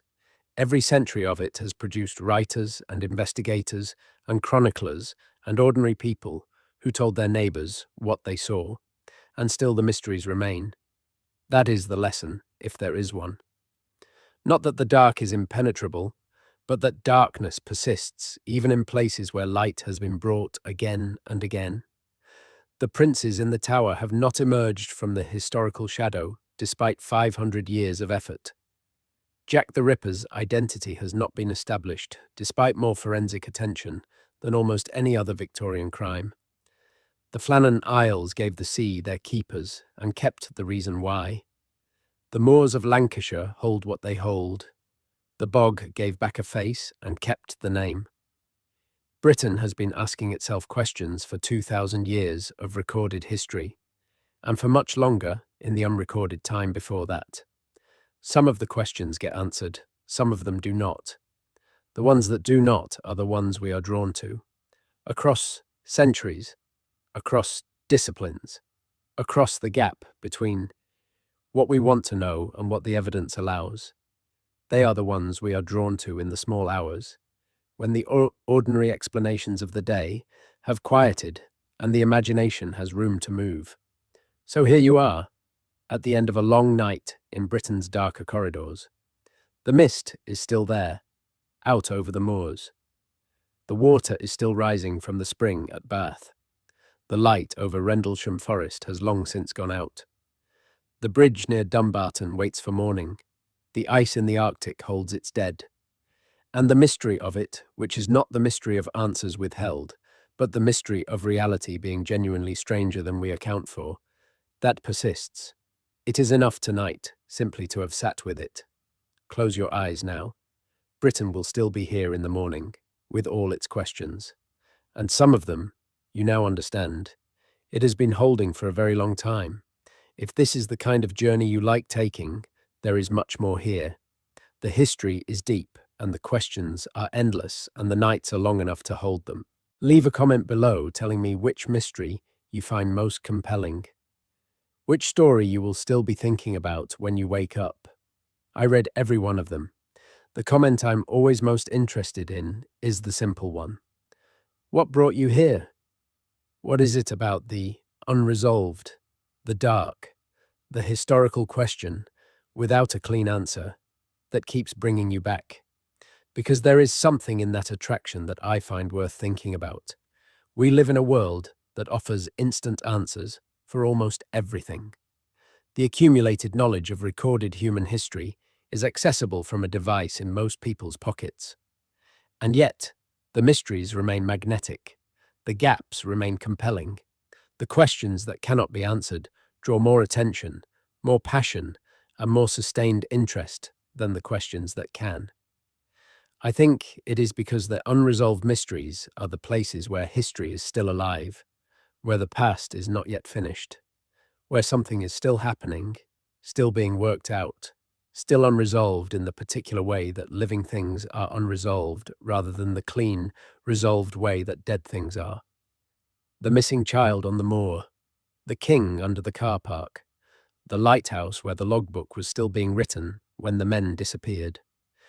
These are places where time has not fully closed. If you are not yet part of this community, consider staying. We do this kind of thing here. Sleep well. Wherever you are, in whatever corner of the world you have carried these stories to tonight, the dark outside your window is the same dark it has always been. And it holds the same things it has always held. Good night. Good.